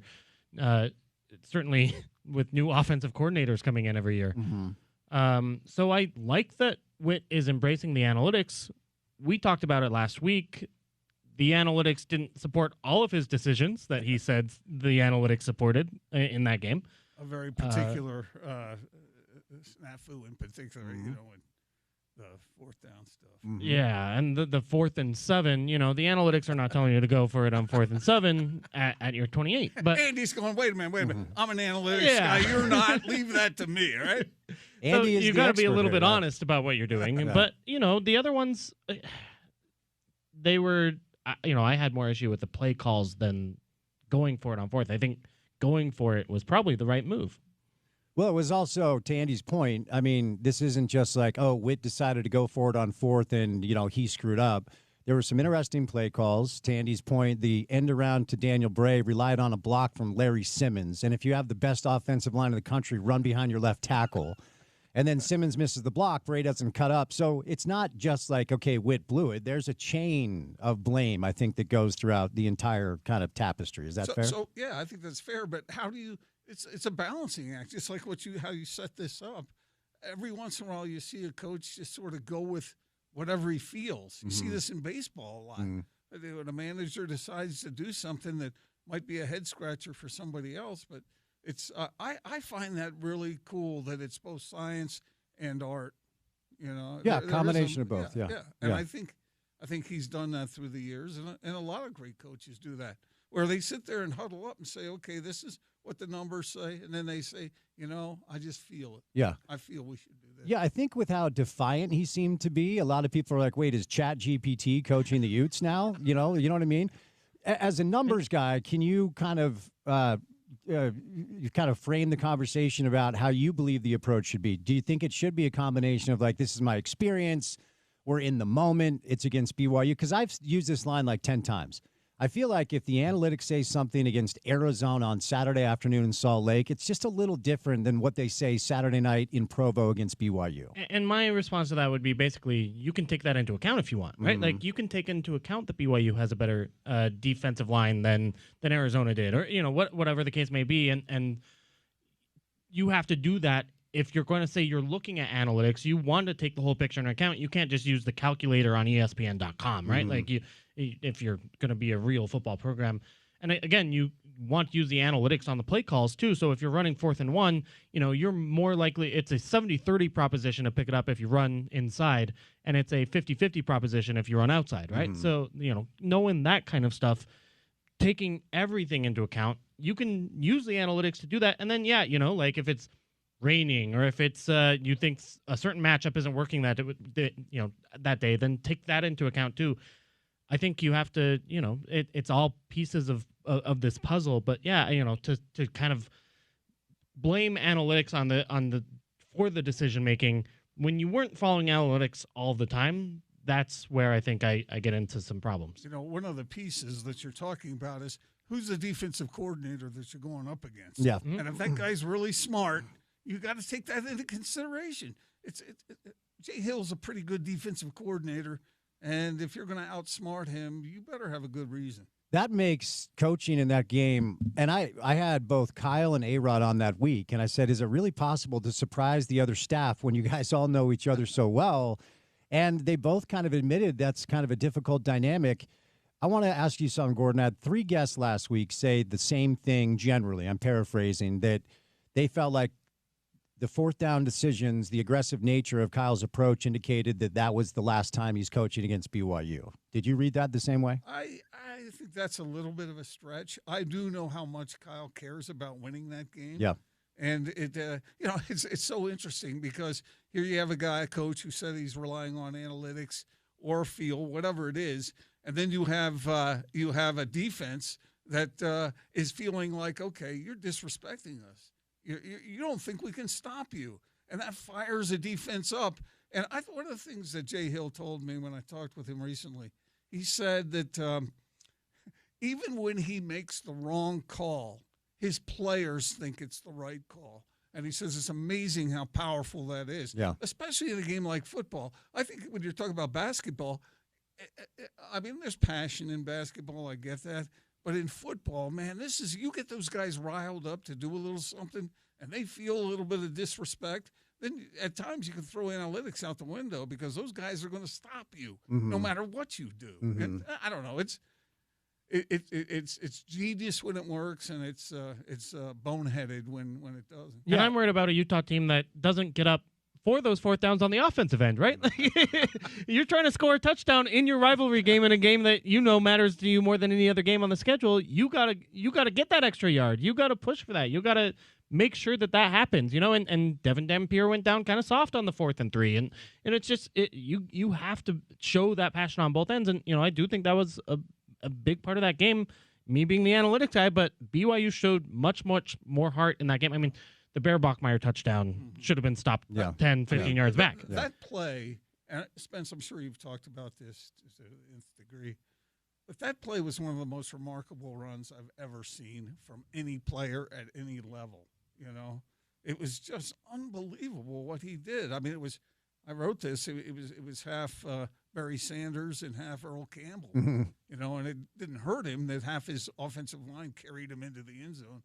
But circling back on what it means for Kyle Whittingham, I'm really first of all, he hates that game. He hates playing that game. Even if they win, he just doesn't like the dynamic. He loves that. Sure, but, sure, I mean, afterward, he used to take his whole family and entourage.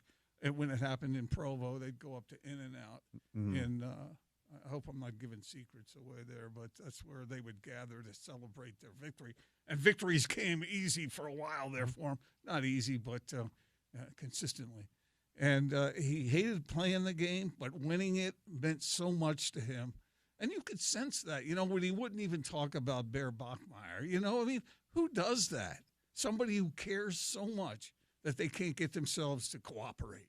All he had to do was just utter a sentence or two, and he refused to do that. And that shows you the passion that man has. It's too bad that his offense didn't carry the same passion. Yeah, it's a different approach for him. And, ultimately the week before he broke down Sam Levitt's game on Monday just fine. Yeah.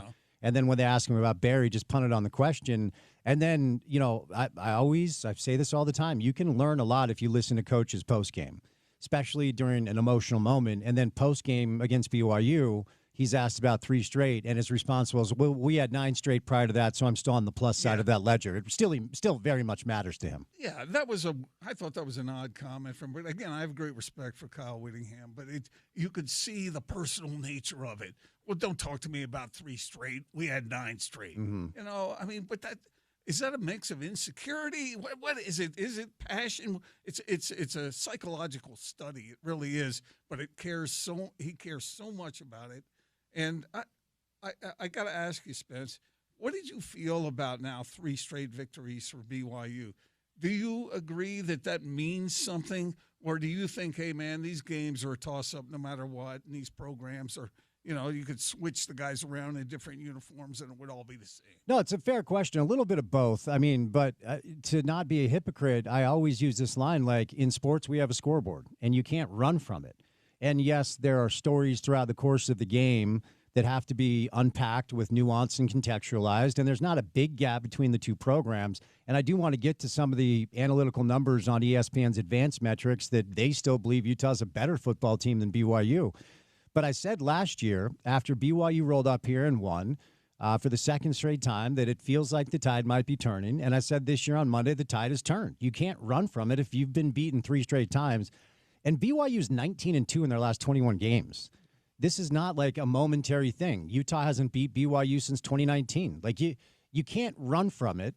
I mean, Andy, I'll get your thoughts. The gap between the two teams certainly is very, very small, but it usually is. But at this point, can you really say anything other than BYU has the upper hand? I don't know that you can. Yeah, it's hard. I agree that it's close games, and you can look at the analytics and say, hey, Utah is killing the opponents in their wins, where BYU is squeaking by theirs. But I mean, you just look at the off-field numbers, the NIL numbers, the recruiting numbers, the recruiting rankings, and in those factors, who has the better players? Who is bringing in better talent? Mm-hmm. Right now, it's the Cougars. It is, and so. Which is really weird because it hasn't been like that for a long time. No, right. I mean, it's since the Independence days and before, right? And so it's hard when you've got the field, the games on the field going the way that they are, and the recruiting rankings going the way that they are, to deny that BYU's in a better spot. Yeah. Can I just counter the whole analytics thing? If you were going to go by that, then Iowa State's a better team than BYU when they played head-to-head. I mean, look what Iowa State was doing in that game. And the numbers totaled up. They surpassed BYU in so many categories. But certain teams know how to. Al Davis, man, just win, baby. Yep. And that's what BYU has done. And for a while there, people saying, the competition, and it's this, that. They've had some luck, whatever. How many teams?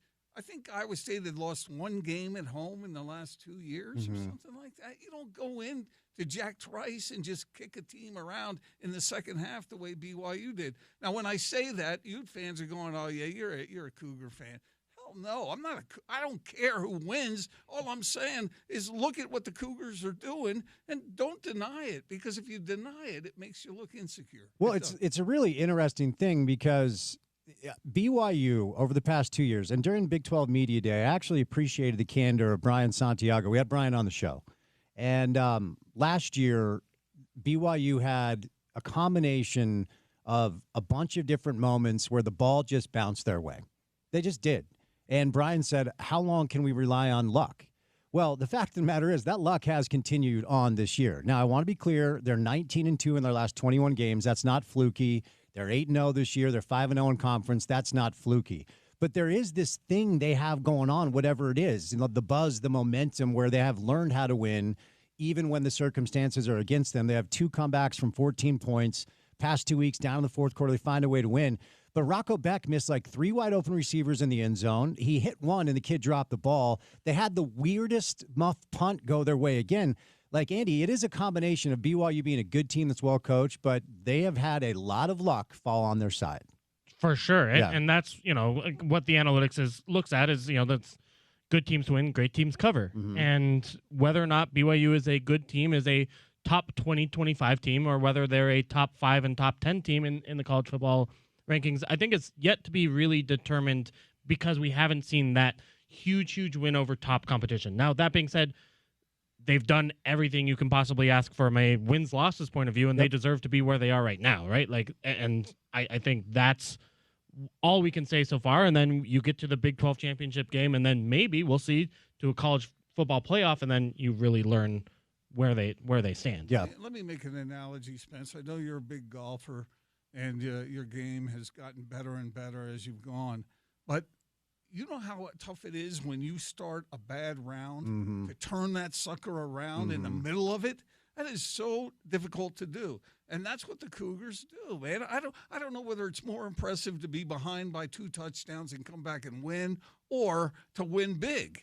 You know, it's such a skill, it's such an ability to be able to have the mindset to turn the tide in the middle of a football game. And that's what they've done. And you can't deny that. I mean, it's just in talking to the players after the game, I can't tell you how many times I've heard the guys say, we knew we were going to win. We were behind by 2 touchdowns. We were getting our butts kicked, but we knew we were going to win. The power of that is extreme and very useful. And let me quote the great Urban Meyer, because he's the one who said, and when he said it, I didn't believe it, and I probably still don't, but he was absolutely convinced. He said, I've never seen luck win a football game. That was his attitude about it. Yeah. No, great teams create their own luck, and you have to credit BYU. And to your point, those kids believe in that staff. They believe in Kalani. They believe in A-Rod. They believe in Jay. And that's away from the analytic conversation, but even Chase, after the Iowa State game, he said, I never thought we were going to lose. They were down 24-10, and LJ leaves the game. When they're down 24-10 and LJ leaves the game, I'm like, okay, they're going to allow the rivalry hangover to get them like they did last year. Because remember, they came up here and beat Utah. Then they laid an egg against Kansas. I don't really take an issue with them going to ASU and losing. ASU won the league a year ago. But there was this danger of allowing that rivalry game hangover to set in. And the fact that they stuck with it is something they deserve a tremendous amount of credit for. But I referenced the advanced numbers that ESPN has. So let me get both your takes on this. So let's start with Bill Conley's S&P Plus. So what Bill weighs is what he calls lucky wins or unlucky losses, as it pertains to how he ranks teams. Right now, Bill Conley with the S&P Plus, the number 1 team in the country is Indiana. Then it's Ohio State, Oregon. Texas Tech is 4. Utah is 7. And BYU is 19 in the S&P Plus. And if we move over to the College Football Power Index, Ohio State is 1, Indiana is 2. The highest-ranked Big 12 team is Utah at 11, and then BYU's at 16. So, Andy, these advanced numbers still indicate Utah's like a top 10 team. Do you agree with that? No. And I think ultimately why is because while, like, I really do think margin of victory really matters, and you can show greatness in aspects of the game by winning, games against like they did against Colorado. But when BYU and Texas Tech asked specific questions of Utah's offense, they had no answers. Hard to argue with that. And Colorado wasn't capable of asking that question, and so the Utes could roll. But when BYU and Texas Tech asked Utah to pass the football, they couldn't. And so that to me disqualifies you from being kind of that top 10 team that those numbers show. What are your thoughts, Gordon, with these advanced numbers indicating Utah's still like a top 10 team even with 2 losses? This is where I'm tossing that crap out the window. I mean, really, I think it means something. It just doesn't mean enough.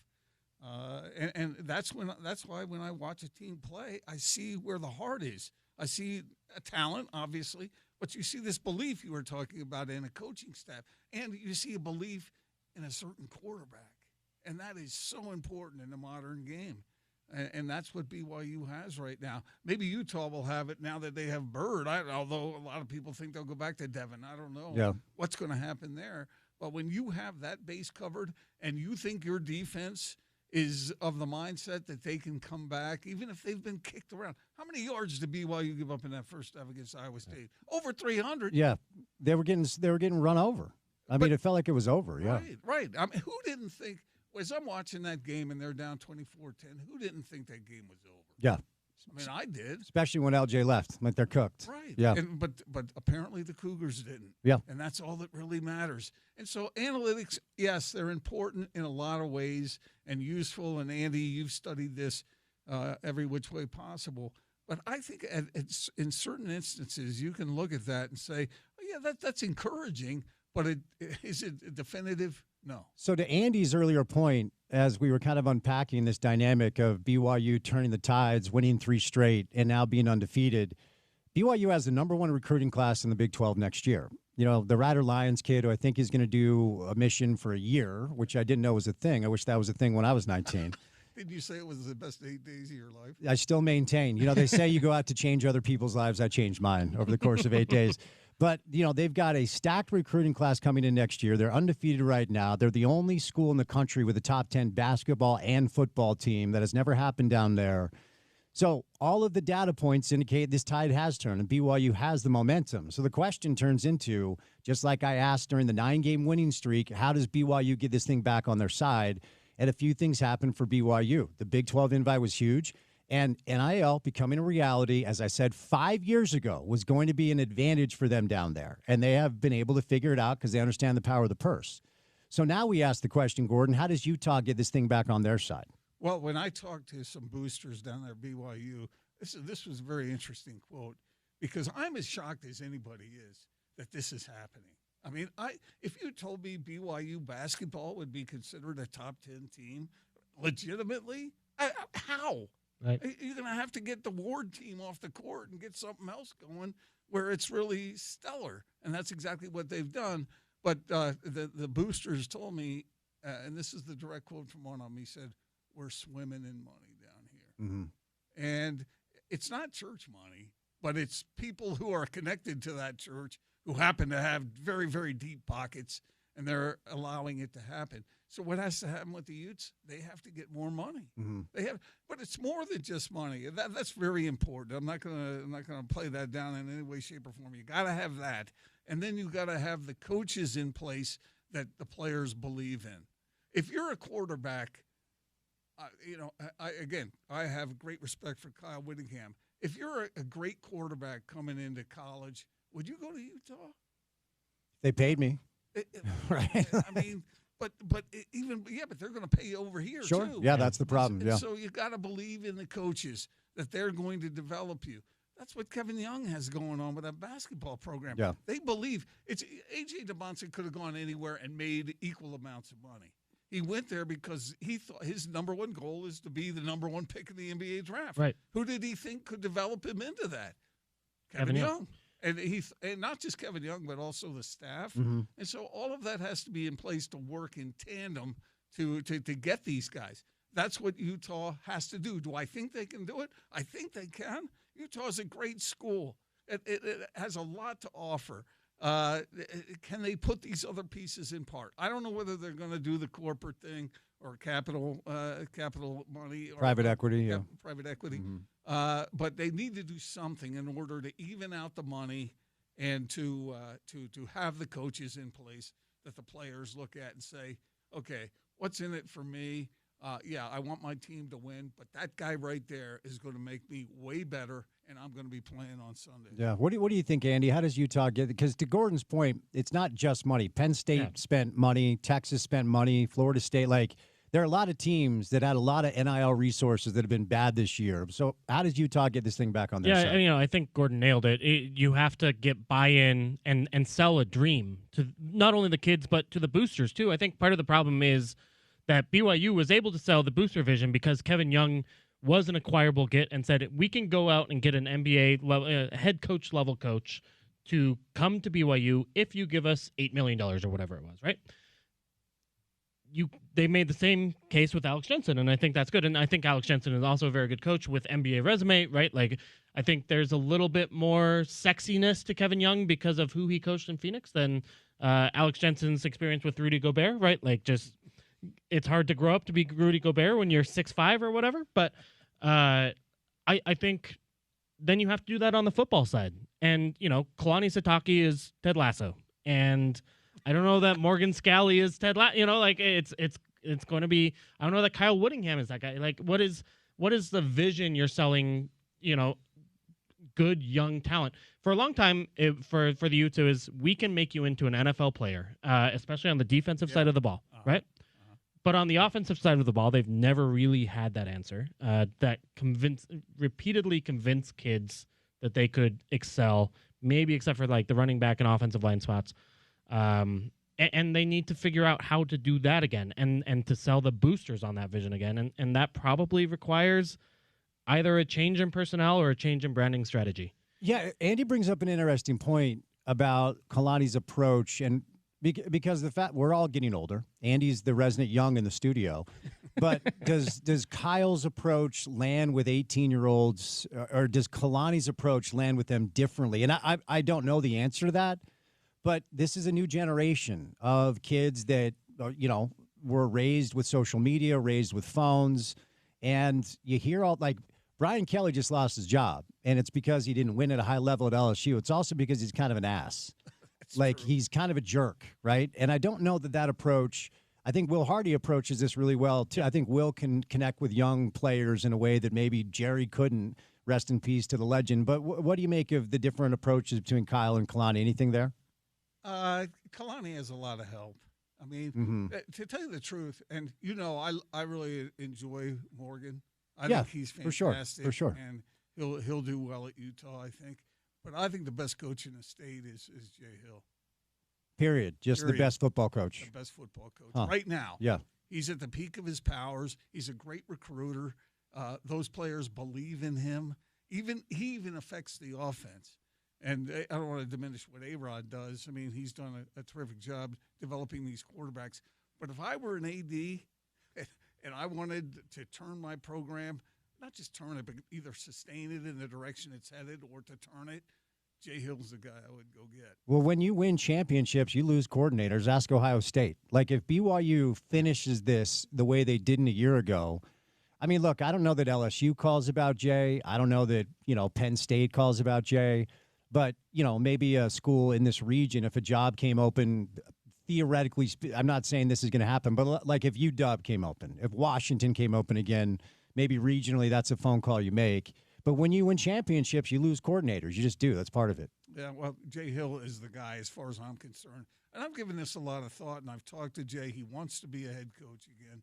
He's capable of it. You saw because it's bigger than just the specifics. We talk about coaches that are over the top as far as details go, and they want to be involved. Urban was that way. He wanted to be involved in everything and know everything that was going on and control everything. That's important, but you also have to be able to fly at a high level and look at a program and coordinate it and be the CEO.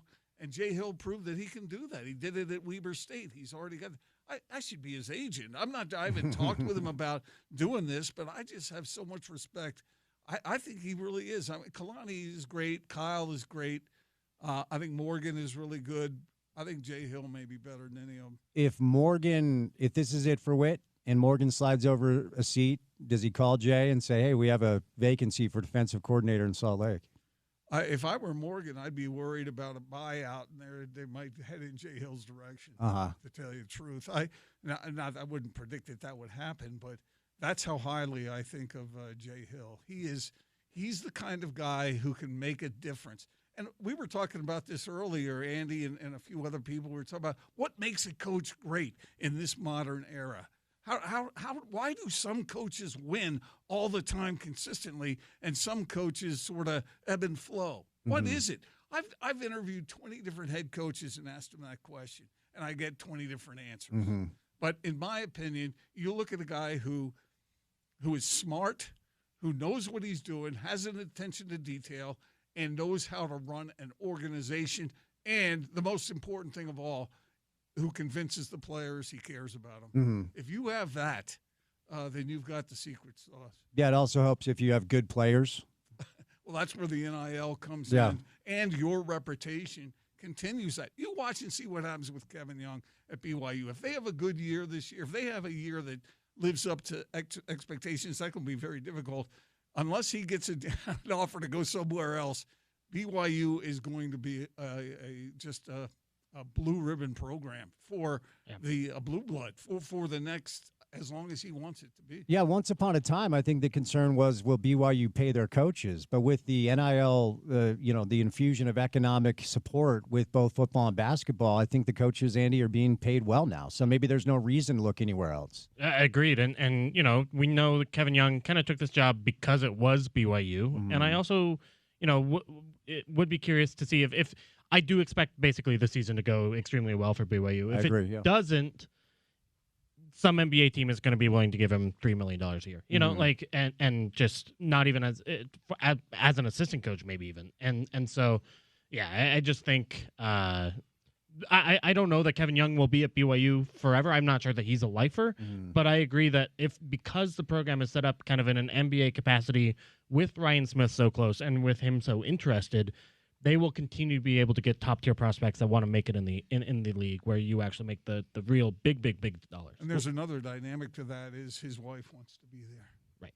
Which is always important. That is. All right, we'll catch a quick break. Coming up next, I actually want to hear what Andy has to say about A.J. DeBonsa as an NBA player, and we'll do some Jazz stuff. RSL offseason, so we'll get Gordon's thoughts on the MLS playoff race as well. Before we catch a break, I want to tell you about my friends at Game Day Men's Health. So here's the deal.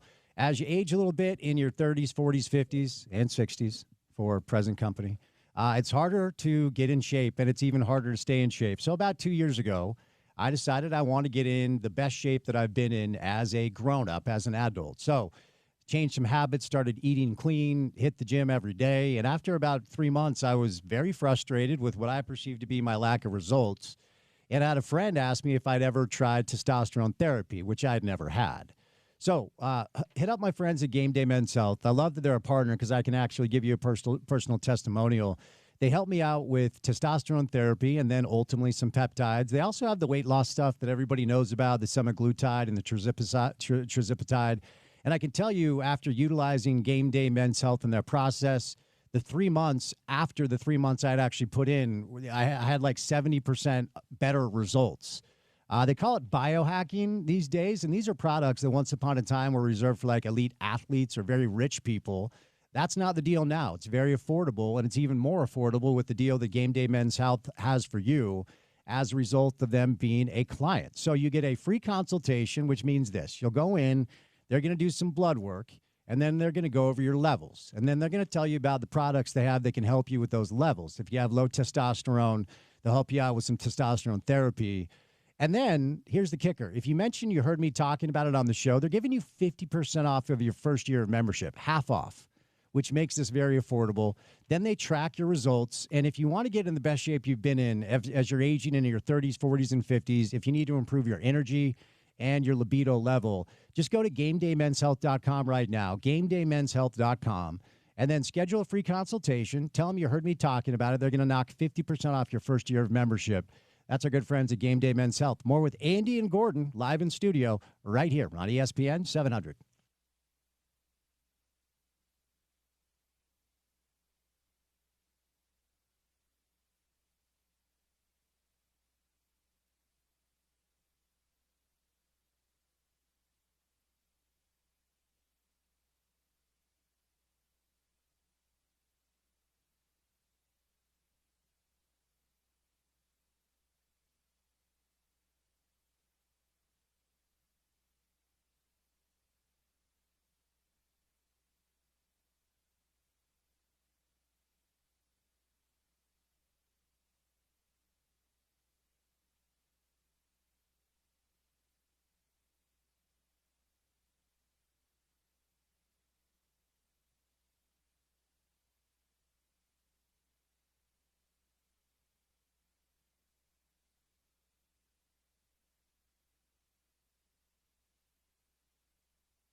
I know the Beatles puts Gordon in a good mood, right? You're still a big Beatles guy? Oh, man, are you kidding me? I just watched Let It Be again last night, and I keep looking for a band or musicians who can even be in the same paragraph with the Beatles, and I can't find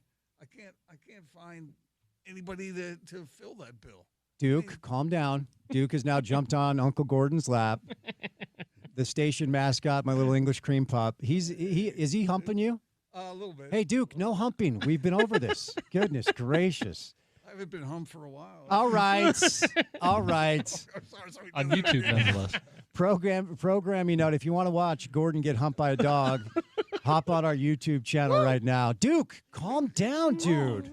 And he has been fixed, so that's odd. Programming note, we have will that effect on people. we will have Steve Starks and Jason Christ live in studio tomorrow for an hour. Gordon, how about that Cincinnati-Columbus game on Monday? I know. I couldn't believe it.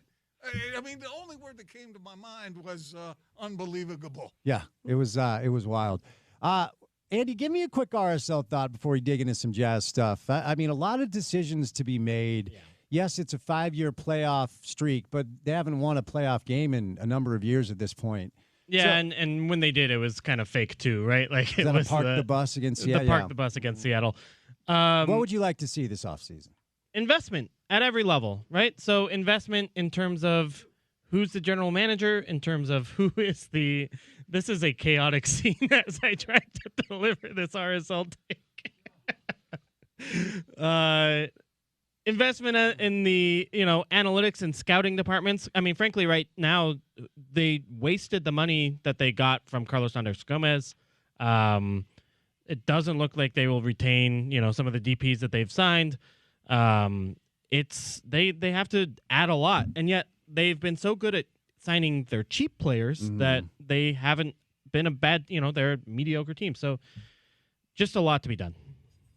Gordon, I won't ask you about specific names or signings, but you will have some perspective on this because, Duke, don't you dare. You know Gale, the Millers, and the Millers have now taken over stewardship of RSL.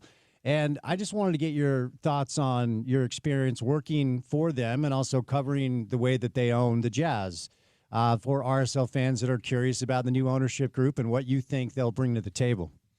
Well, you and I have had the conversation before, Spence, about who is the most important aspect, or who is most important in any organization, and it is the freaking owner. That is what is most important. More important than the GM, more important than the coach, and just as important as any of the players. And so my experience with the Millers is that they care about winning. They want to win. They were careful back in the day when they thought they had to be financially.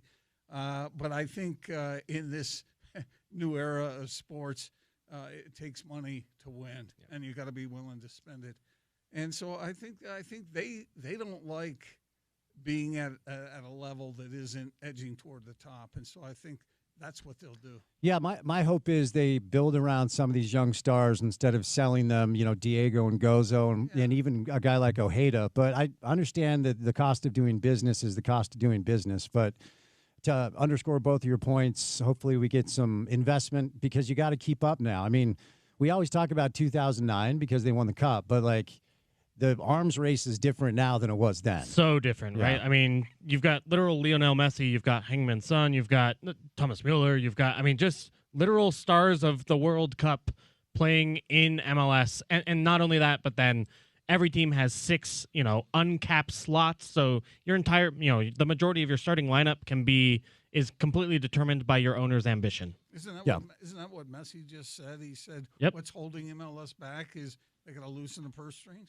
And in my view, he's right. Absolutely, 100%. It's fun that Messi's on Miami and stuff, but it would be cooler if they were able to get all of the players that they wanted to get, and the other teams in MLS would have to compete with that financially in order to compete on the field. I need to see MLS. I need to see RSL at least compete with the current version of Miami and Vancouver and LAFC and so on before even then that happens too. Yeah. We'll see. I mean, we could get into the weeds about the Apple TV stuff and the lack of TV revenue, but we won't do that today. What we will do today, Andy, is ask you about your opinion. Let's start with AJ DeBonsa, because we'll get to the Jazz.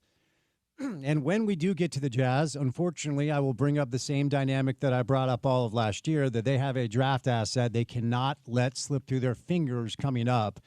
And one of the reasons is the potential of getting a kid like AJ. So he's young, he's a freshman, but as you've kind of studied him, tell our listeners, certainly Jazz fan listeners that are hopeful that maybe this could be the guy, what sort of pro do you think he'll make? What kind of player he is? Yeah, I think he's a top tier, first team, second team All-NBA scorer, wing, a good defender, but mostly just is already one of the most athletic basketball players in the world. Got the chance to watch some of his high school games, one of his high school games in person here at Highland High when they were doing a tournament. Just, otherworldly athleticism with the ability to shoot and get into the paint downhill to allow that athleticism to really flourish. Tries on the defensive end, wants to make steals, makes great help side defensive plays, is just going to be a really good basketball player for both BYU and then in the NBA. It's not every draft you see a prospect as good as AJ DeBonsa in that NBA draft. He would go number one in a lot of drafts. He may still go number one in this draft. There are two other guys in this draft who are kind of equally in that same tier, which is what makes it so remarkable as a draft class that makes it so important that the Jazz do retain that pick. And he's smart, and he wants to be coached. Mm-hmm. It's great attitude. Yeah, and you worry about that, and definitely prospect evaluators worry about that at this time. A year before you get into the NBA, are you ready to do that? His effort on the defensive end, I think, is really impressive for someone his age. And I wonder, Gordon, because I have a couple of buddies who are big Jazz fans that make very valid points about being all in when the Hayward teams were kind of making their way up, and then Gordon bounces, and even going back to D. Will, and they traded D. Will, but loving the D. Will Boozer teams, they trade D. Will, they pivot, this awkward Al Jefferson, Paul Millsap era that was fine but not great. Then you see Hayward, all-star, okay, we got something, boom, he's gone. Everyone loved Mitchell, Gobert, Quinn, like, oh, this is, and then boom, that's blown up. So the frustration with Jazz fans and maybe the lack of going all in is, okay, maybe we have found something with a guy like Ace Bailey, but is he going to leave in 5-6 years when he can? But the AJ stuff is interesting because he's playing at BYU. And then one of the other players that Andy's referencing is Carlos Boozer's kid. Yes. And I wonder. Did he have like 34 the other night or something? Yeah, So, and also Carlos Boozer now employed by the Jazz. Exactly. So I wonder if the Jazz are able to grab either AJ or this Boozer kid. Maybe that's the answer because they have ties to our market. Maybe they won't leave us when they're good, right? I mean, there's something there. The club has always wanted, and the fans of the club have always wanted somebody who wants to be here. Yeah. They yearn for that, not somebody who will just take that first step and then get the heck out of Dodge. And, maybe they were spoiled with Malone and Stockton a little bit, too. We always wanted to be here. But this is a new era of players who seem to be drawn to certain destinations. I think Ryan's trying to make this a destination. I don't know how successful they'll be in getting that done. But winning certainly helps. And if they can build this thing where a player can feel like, okay, I can win championships here, I'm going to stick around a while and not go off to the Lakers or to Miami or somewhere else, and that'll play a big role in it as well. Yeah. Give me your thoughts on that. It's straight up, I think so much more of it in today's NBA is whether or not you are a top tier contender, right? Like the Thunder are not losing free agents. Good point. It just, and the reason Donovan and Rudy left was A, first of all, they were traded, and B, because it was pretty clear that the Jazz couldn't reach that mountaintop. If they had been able to, then they wouldn't have been traded. They wouldn't have asked out. Then, there were interpersonal conflicts for sure there as well. But, that is the standard. And so if you can build a championship-winning team, then you can keep your guys in today's NBA, even if you are Oklahoma City. But do you pay them? What? It's a conundrum because if you have two stars and they're soaking up so much of the salary, and you have to go in and pay the taxes and everything, I guess maybe you have to be willing to do that. Is Oklahoma City willing to do that? They are now, yeah, and they absolutely have max contracts out for 3 players. But they've been able to draft so well to put good players around them, and cheap contracts like an Alex Caruso or AJ Mitchell looks like one of the best sophomores in the NBA Which so is far. just wild. Like, you know what I mean? It's yeah, like, just random, second round picks continue to hit for them. Yeah. Brandon Carlson played a role on that team. I Yep. didn't think Brandon Carlson would be an NBA pro ever. Yeah. But the way that they are able to scout guys who fit a need and then develop them is really impressive. Yeah, they're the model now. They're the modern day Spurs. I can remember when I was doing draft night coverage, and it was like 12:30 at night, and the Spurs were picking 48th, and they picked some random Euro. I'm like, he's probably awesome, right? And now Oklahoma City has received that benefit of the doubt. So Meanwhile, they also traded 5 second-round picks for Dylan Jones, who's out of the NBA. It's weird stuff happens, but like it still. But if you win half the time, it seems like it's a good percentage these days, right? Yeah. That's a good point. Sam Presti is one of the brightest, if not the best, at what he does, and I do think there's a lot to learn for Jazz fans as far as what Oklahoma City has been able to do. But as I say all the time when we talk about this comparison, at the end of the day, they have Shea, and he makes them go. And I think Lowry's awesome, but he's not Shea. I don't think anybody would argue with that. Do you think A.J. DeMonsa could be at that level? I do. Yeah, I do. I think he's awesome. What do you think? Okay, this is related to that. What do you think of what's happening in San Antonio now with Wemby? He's terrifying. It's so good. Yeah, he's terrifying. Remember when we had that discussion, Yes. Spence, whether it was worth it for the Jazz Yes. not to win, Yes. to have a shot at a guy like that? That year was absolutely worth it. There's no other way around that. That year was absolutely worth it. All right, I'll have this question for both of you. Andy, I'll start with you. Jazz are 2-1, and you pointed out the schedule early on is pretty soft. And I think you were even predictive by saying, like, they're going to win some games, and people are going to go, okay, wait a second, what are we doing here? Yep. And the trouble is, I think they're fun in a way they haven't been for 3 years. I like Will. I like that Austin has been a little bit more defiant with his decision-making than his dad was. And there's a lot to like about a lot of things that are happening. Top 8 protected pick that goes to Oklahoma City. Where have you heard this? Oh, last year, because it was the same conversation. I've heard the Zach Lowe's of the world, some other NBA podcasts say that even if Will played his best players for 82 games, they're not good enough to win 35-4. And I disagree. I think there's enough talent on this roster. If you play all of the best players, combined with the modern-day NBA approach where employees don't show up to work, you're gonna snatch some wins here or there. And if you fall forward into 35 wins and you're like 9 or 10, I still think that's the wrong approach. I know it's hard, but what do you make of it? Well, and then I don't think 35 wins gets you even 10th. I think that gets you 12th or 13th in the Western Conference this year, just because of how deep it is and how these teams are going for it. But yeah, look, this is a great start to the season. They look competitive. They are fun to watch. If it's not 2-1, but it's 10-3 like it was 2 years ago, then yes, it's time to worry about where the draft pick is. Mm-hmm. For me, I'm going to wait until they play some real teams that are not have not had their head coach arrested by the FBI, are not the Charlotte Hornets. Let's play some real teams and then really be this kind of second half of this next road trip coming up next week before I really get, if they start beating the Minnesota Timberwolves, even the Detroit Pistons, who were a good team last year, the Boston Celtics, obviously, like that's real competition. And then I think we learn actually how good this Jazz team was. Clippers didn't show up on opening night at all. That was a joke. It was. And so, yeah, I guess it's too soon for me to have that conversation on the Jazz are winning too much right now because they're just 2-1. This is best case, in my opinion. If the Jazz can go out there and play fun basketball and work their butts off and still lose. Yeah. I mean, that way, because if the fans can't have a championship here, they want to see guys who compete on the floor. Even if they lose, I think they give some license there. So that would be the best case scenario, to see them, have a little success here and there, work their butts off, and do everything they can to win and still lose. It's completely counter to my belief in competition. I just think in a rebuild process, Andy, you can't lose that asset. I just think you have to do everything you can to maintain that asset. And I think they will.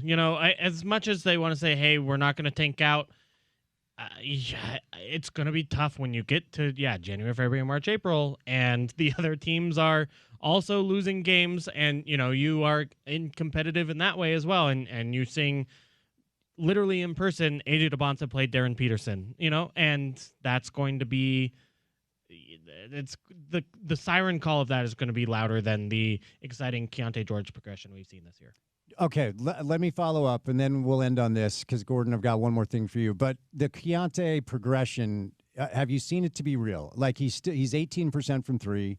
He has 29 assists in 3 games and, a couple of really bad decisions down the stretch against Sacramento, but a good close last night. Are you seeing growth? Like, is it real? Do you think it is? I think it is. Good. And I don't know that one worry is whether or not it's consistent for 82 games, right? But through 3 games, he is a absolutely different player, especially on the defensive end than he was last year. The other thing that's really impressed me is just talking to him after games, before games, whenever.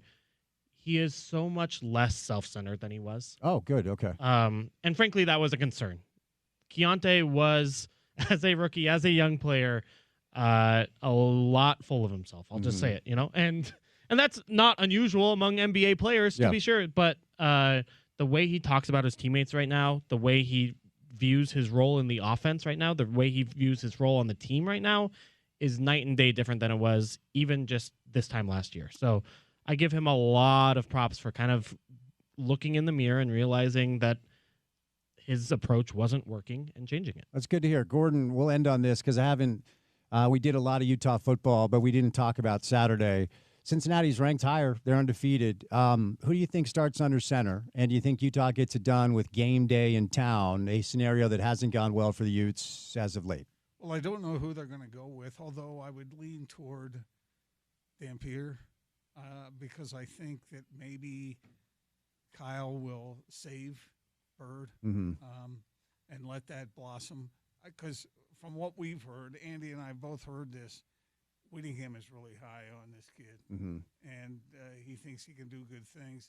However, if this is nearing the end for Kyle, wouldn't you go with whoever? And he claims he'll go with whoever gives him the best chance to win. So I know that's kind of avoiding answering the question because I don't know. Yeah.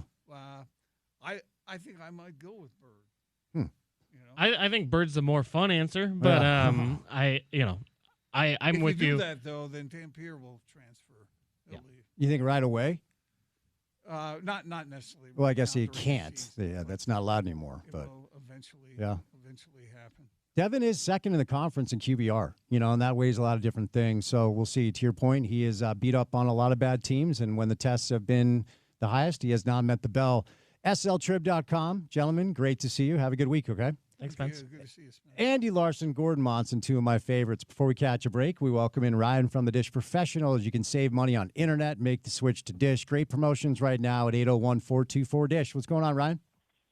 We've got some good ones. And, guys, this promotion where we get you the 2-year offer, 2 years worth of credits, and a 3 months free of Dish's top package is going to end. They're yanking this promotion away from us early.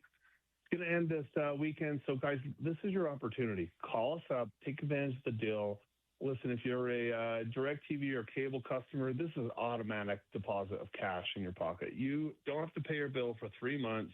You're going to pay probably $40+ a month less than what you're currently paying. Plus, you get a price guarantee. We'll throw in Paramount Plus and Showtime and the NFL Red Zone free for the next 4 months. And we'll have you installed as early as next day and throw in dinner at JCW's. Great opportunity to upgrade, take advantage of the deals. You're not going to get a better price anywhere else. That's something we guarantee. Plus, we can also help with internet. I have tons of different internet providers available. You just got to call us, 424-DISH. It's 801-424-3474. All right, Dave Fox is going to join us live in studio coming up on ESPN 700.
Oh, his girlfriend. Madison Beer. So she's a musician. That's her. I wondered why everybody was so obsessed about that. That shows you how out of it I am. I see all these posts. Everyone's like freaking out that he's dating this person. I'm like, is she an actress? So she's a musician. Yeah. She a singer? And, yeah, she's kind of she's in that whole realm of like I hesitate to say. Like you need MDA to enjoy it? MDMA to enjoy it? Yeah, she's just female solo artist, not part of a group. Like Sabrina Carpenter style. Yeah, that kind of thing. Okay.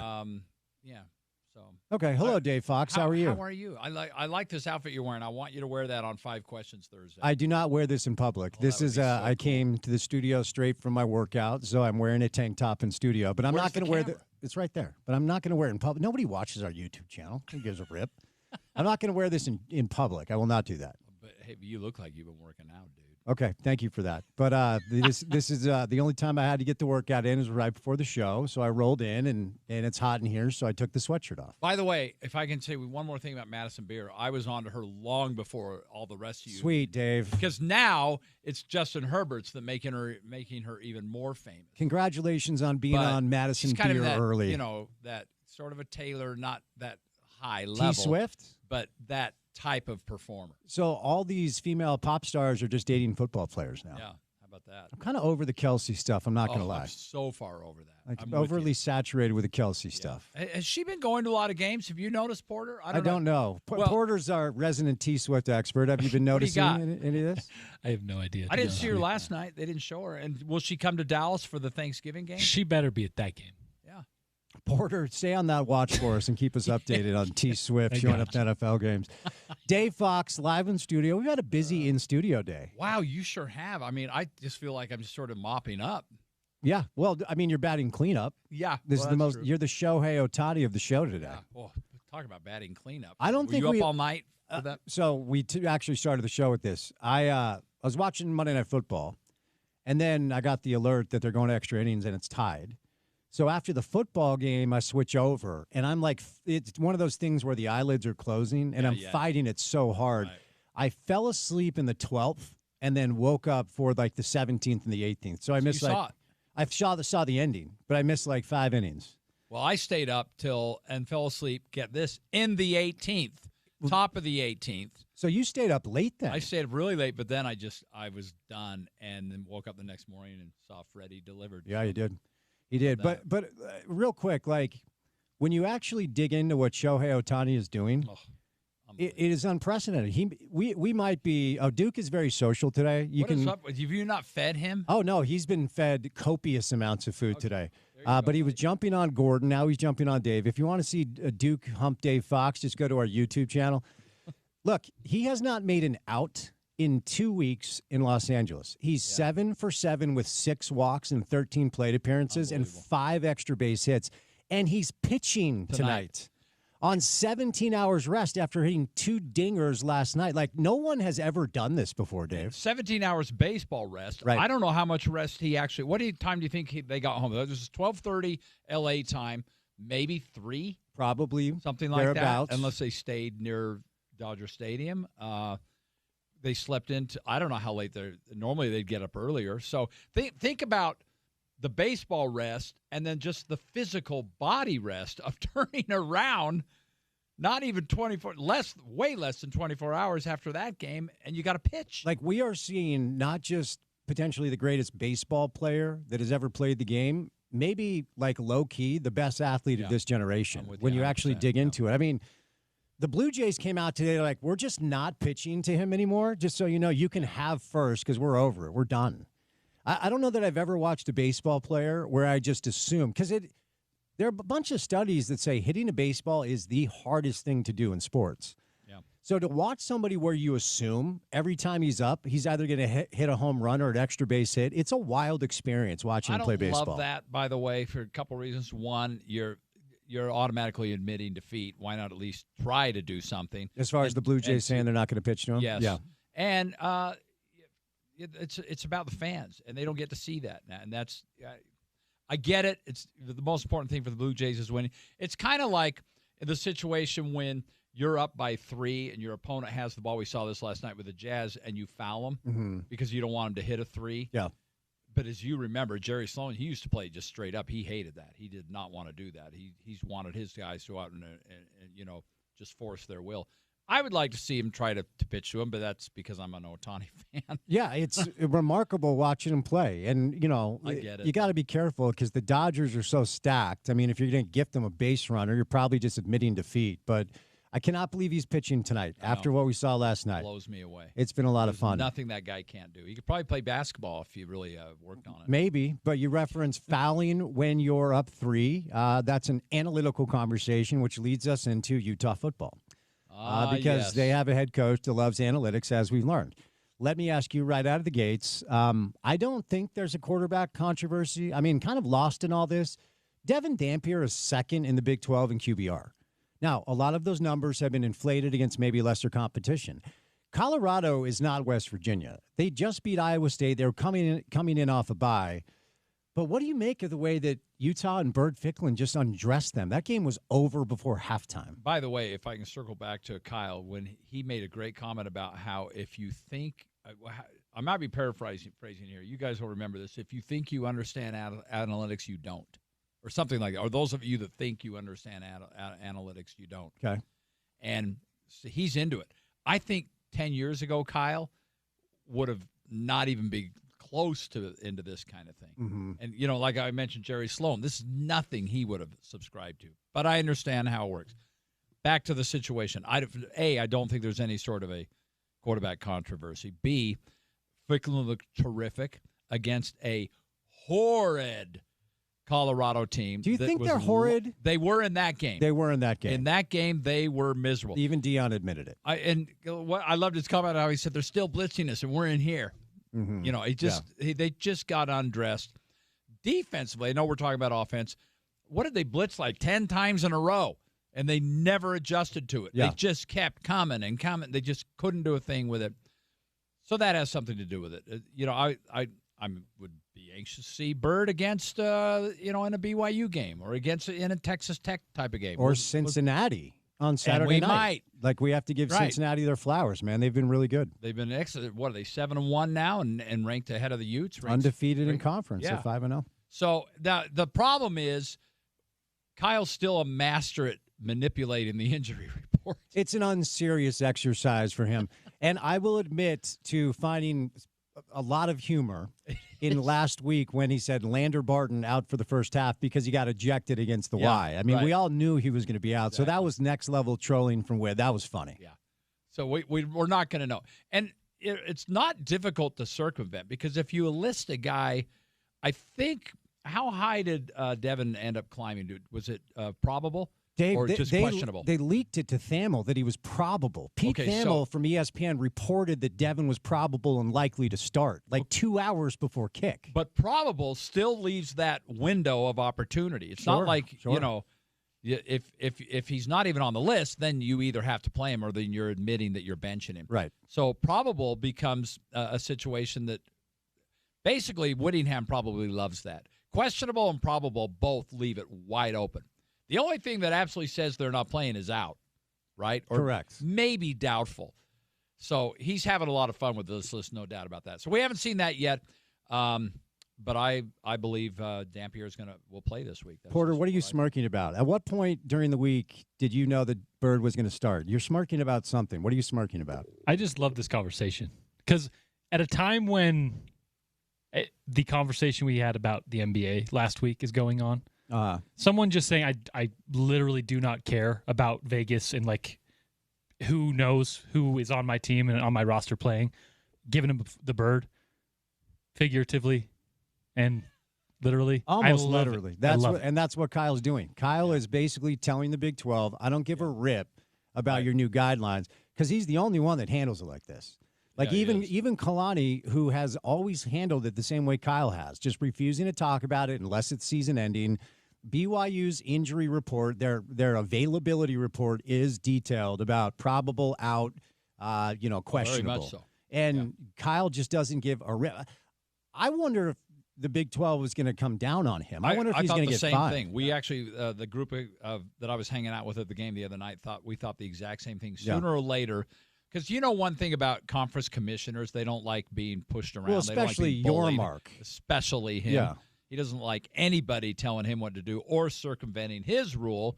And he, of course, along with the blessing of the conference, came up with this whole thing. Right. So if it really starts to irritate him, there's going to be something. I don't know if it'll be a fine. I mean, that we've seen fines for rushing the field. Why can't there be a fine for Mark Harlan got fined last year. Yeah, absolutely. Yeah, So yeah. why can't there be a fine for what would you call it? Inaccurate injury report? It's not even inaccurate. Deceptive. To Porter's point, basically picture Kyle Whittingham raising Yeah. a double bird to the Big 12 about this new mandate. And the funny thing is, for years, what did Witt say? If they make me do it, then I'm Then I'll happy to do it, report. yeah. Well, now they're making you do it, and he's still like, I'm Doesn't not. like This it. is an unserious thing. So we'll see the availability coming up. We will technically supposed to see the availability report tomorrow. And then there's another one. Then there's another Yeah. prior to the game, I wonder what that will say as far as who's available and if Devin's even on it. And he and Dampier did climb to a higher level on the Saturday one. 2 hours prior to kick. But, I'm telling you, somebody leaked it to Thamel. Yeah, maybe. Because I feel like it was intentional because Thamel's one of 2 or 3 college football voices that he's like the Schefter of college football. He breaks all the stuff. So and I actually had a few texts from buddies like, hey, is Devin starting? I'm like, well, Thamel just reported that he's probable, so I think that he is. And then I'm down on the sidelines with Porter, and they run out, and it's Bird under center. I'm like, dude. I almost felt like the old the days where you would see Cam Rising come out in uniform and warm up. Yeah. And this went on 12 times that season, and everyone got their hopes up, and then he never came out and played. Now, they didn't have an injury report then, but that's kind of what it felt like. Because Devin he was warming up, right? I saw him out He was there. in uniform, yeah. So, and then suddenly, he wasn't. Kalani, by the way, did mention this week he didn't want to comment on LJ's availability, but he doesn't have to because there's not a game this week. Correct. So there's not an off-week injury report. So yeah, I don't fault him for that. Yeah, and, part of me does feel like the approach that Witt is taking with this is a little bit of a slippery slope as it pertains to what happens to the kid.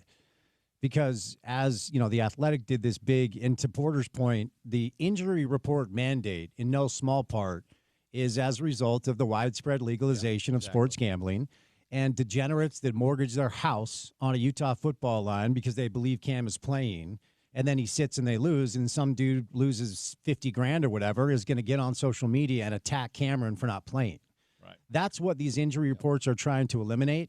And the fact that it's such an unserious thing for Kyle, part of me wonders if that's fair to his players. I don't know. I'm just wondering if it's fair. Well, I don't think it's not fair to the players, but when we go to that next level of a fine or some sort of a sanction, then you wonder what do you do at that point? It's not that hard to just follow that rule and still leave a window open for you because there's how many levels are there? We were just talking about this. There's 4 or 5 different levels. There's not one that says in.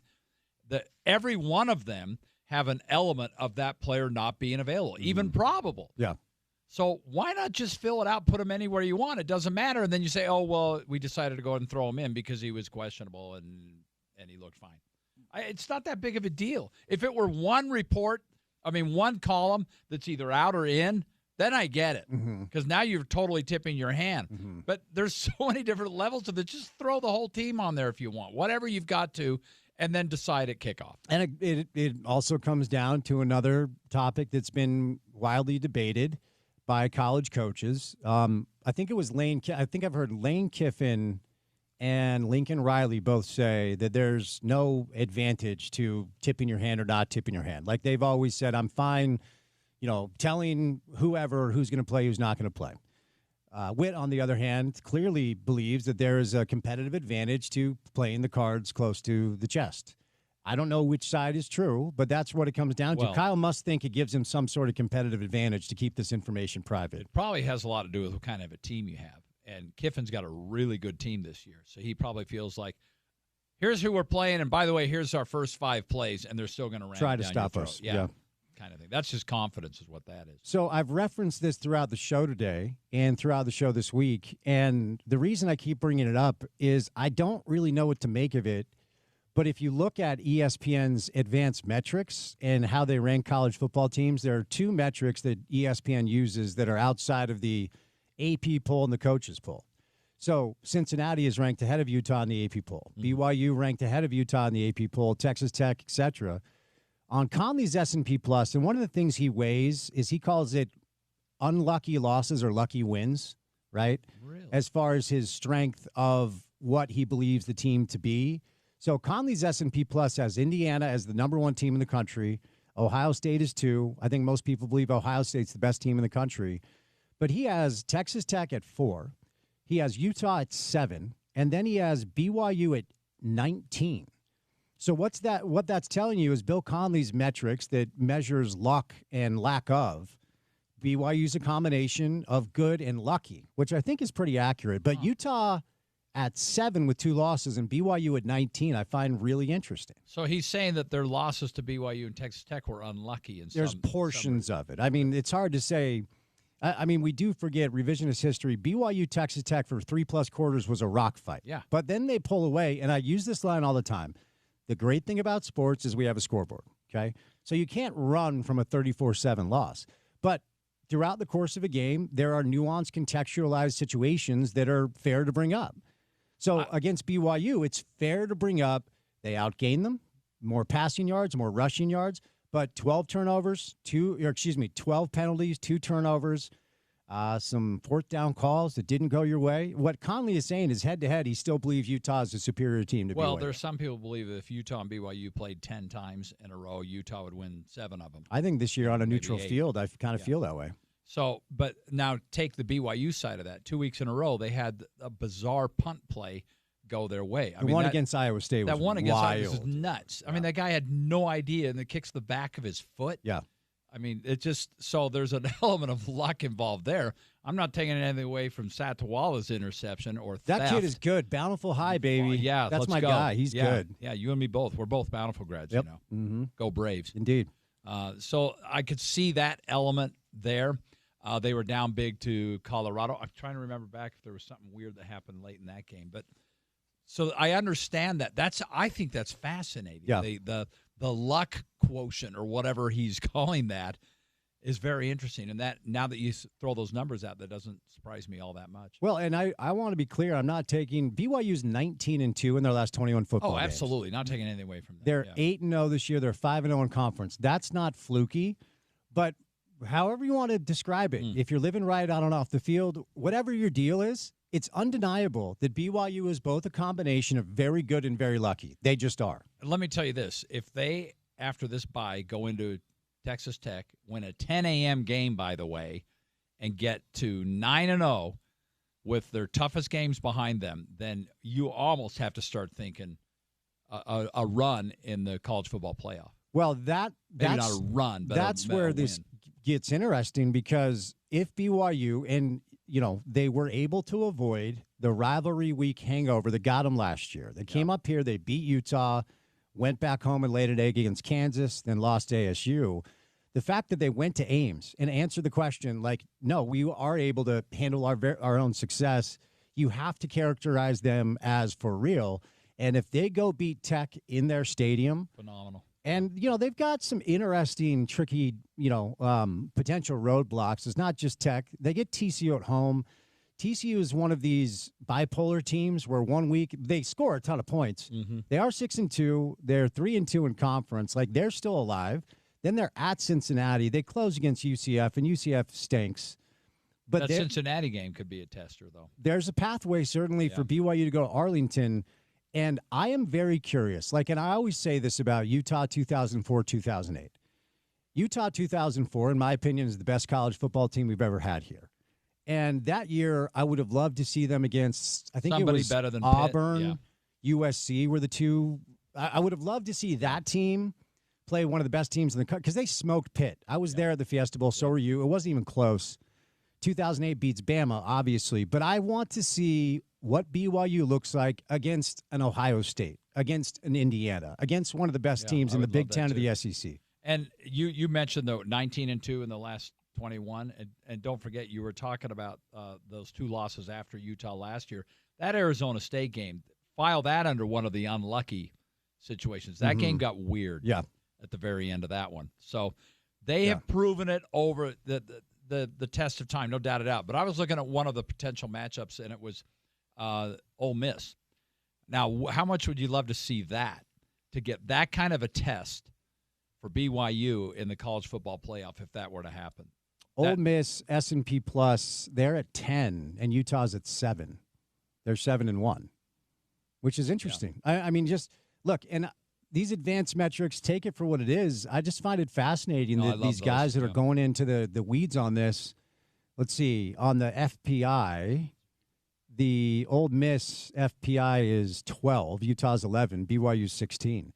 But, yeah, give me BYU against one of these Big Ten teams or the SEC teams. Let's see what they look like, because that's the question, right? Are they good or are they lucky? And most likely that's what is going to happen. But I hesitate to say anything because we've seen teams fall apart in years past. So they just need to finish. Look, winning is a habit. When you learn how to do it, you know, it's a testament to your head coach. And those kids believe in Kalani. They believe in Jay. They believe in A-Rod. They believe they're going to win. And they're starting to believe in Bear. And what have we been saying since week one? Sooner or later, that he's a freshman and he's going to get rattled. And guess what? He hasn't gotten rattled. In the moments where he's looked like a freshman, he bounces back right away, phenomenal. Which is an excellent sign. For him. Yeah. Last thing before I set you loose, Utah's a 9.5-point favorite now over Cincinnati. It opened up at 5.5. It has moved 4 points towards the Utes.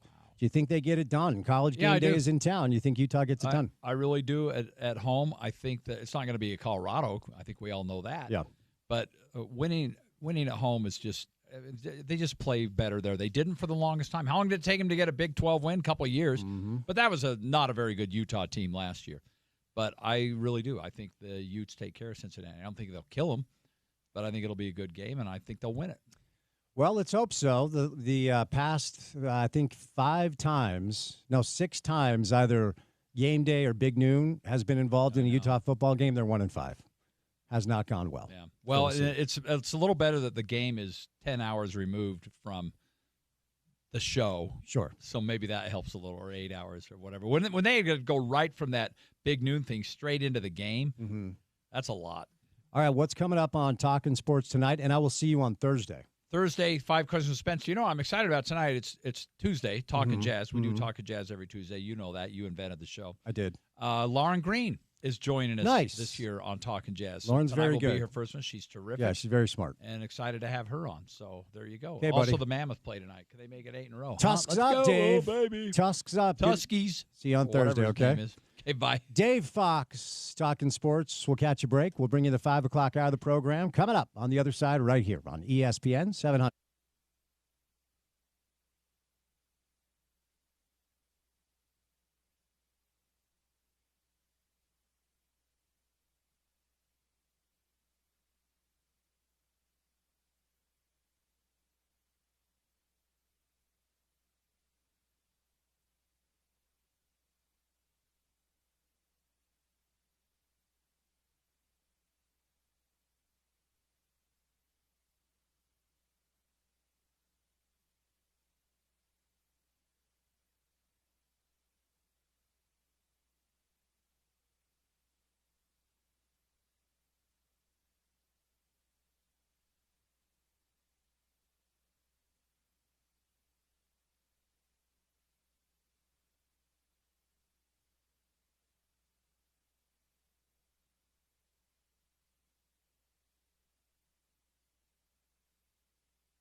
All right, let's get it. Drive at 5 time on a Tuesday afternoon, 6 minutes past the hour of 5 o'clock. Your commute home on a Tuesday gets going right about now. It is a sunny and clear day outside, but it is pretty chilly. We're looking at about 48 degrees and sunny here in downtown Salt Lake City, Utah. We've got a nice forecast throughout the course of the rest of the week. And then over the weekend, we're looking at 60 degrees and sunny as we are getting ready to turn our calendars to November. And as it is every single day, it's good to have you along for the ride. Spence Checketts behind the mic. That's Porter Larson producing the show today.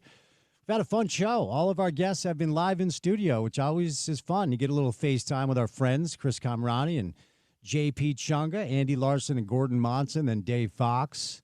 Stop by as well. Of course, it's game week for the University of Utah, as College Game Day is rolling into Salt Lake City for a massive game coming up on Saturday night as Utah hosts Cincinnati. Reminder, kickoff will be at 8:15. The game is on ESPN. And, of course, the radio coverage is ours here on your home of the Utes, ESPN 700.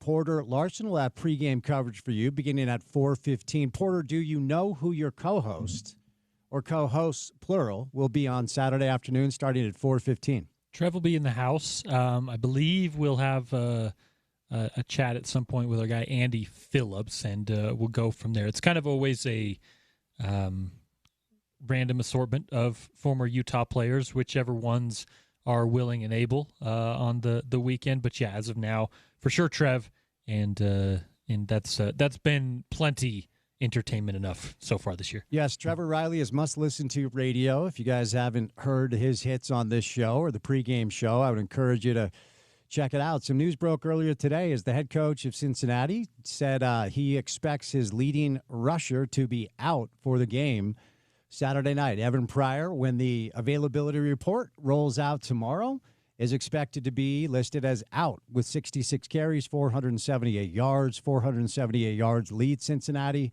It's an average of 7.2 yards per carry, and he has 3 rushing touchdowns on the season. Brendan Sorsby, their quarterback, leads the Big 12 in QBR. He has 5 games, which he's thrown for 2 touchdowns and ran for 2 touchdowns. And he's been really good. Now, they do have depth at the quarterback position, but offense has not been a problem for Cincinnati at all. They are a little bit susceptible when it comes to their defensive line. The Pro Football Focus defensive line rankings, Cincinnati is last in the conference. So, of course, we're expecting Utah football to run the football as they have at a very high level all year long. One of the top 2 rushing teams in the Big 12. No news on who will start at quarterback for the Utes. We will get the availability report tomorrow from Utah, where we will learn absolutely nothing. But the line has been fascinating to follow. It opened up Utah minus 5.5. And as we sit here today at 5:09 on a Tuesday, Utah is now favored by 9.5 points. So most of the money, if not all the money that's come in, has come in on the side of the Utah Utes. So game week for Utah. BYU finds themselves on a bye, their second bye of the season. And then they'll head down to Tech for what's just going to be a massive game. 2 of the front runners in the Big 12, BYU and Cincinnati, the only undefeated teams left in conference play. BYU, the only undefeated team in the Big 12, 8-0. We will not hear about the availability report when it comes to BYU because they're on a bye. So not really sure what the deal is with LJ Martin. BYU's very talented running back who had to leave the game against Iowa State. But it didn't matter. BYU's able to get that win, and they do have some depth at that position. LJ is one of the best backs in the Big 12. So hopefully for BYU, they can use the bye week to get right and get him back for Texas Tech. Only 4 games left, which is just wild to consider in the Big 12 schedule. So there you go. College football has been the majority of the conversation today. We did touch on another win for the Utah Jazz last night. They took care of the Phoenix Suns in overtime. Lauri Markkanen became the first Jazz man to score 50-plus points in that building since Karl Malone did it back in 1998. Great game for Lauri. Fun start to the season for the Utah Jazz. Are the Jazz fun? Again, it's been a few years since the Jazz have been a watchable product, but so far the early returns have been very, very positive. Your Week 8 of the NFL came to a close last night with Monday Night Football as the Chiefs took care of the Commanders at Arrowhead. Chiefs have now won 5 of their past 6 games. And they're now, once again, one of the Vegas favorites to go to and win the Super Bowl after a little bit of a dip to start the season. Patrick Mahomes and the Kansas City Chiefs scored 21 straight points to be the Commanders, who were without Jaden Daniels. It does look like Jaden Daniels is going to try to get back and play for Washington. They're going to have Seattle in their building for Sunday Night Football coming up this week and your Week 9. It's crazy to think that Week 9 is here for the NFL, but it is. It'll begin with the Ravens and the Dolphins coming up on Thursday night. The reports are Lamar Jackson is back at practice. Tyler Huntley got the start for the Ravens last week and led Baltimore to a badly needed win. Their margin of error is very, very thin. One of the top 2 Vegas favorites to win the Super Bowl to start the season. They're 2-5 now, and they're 0-2 away from home. So a little NFL football comes your way on Thursday. The World Series had an 18-inning classic last night. And 17 hours later, Shohei Ohtani is about to take the hill again as the starting pitcher for the Dodgers. Shohei Ohtani, as we've discussed throughout the course of the show today, is doing historical things almost on a nightly basis. The Blue Jays came out today and said, we are done pitching to him. No more. His last 13 at-bats at home, he's 7 for 7 with 6 walks. 5 of those 7 hits have been extra base hits.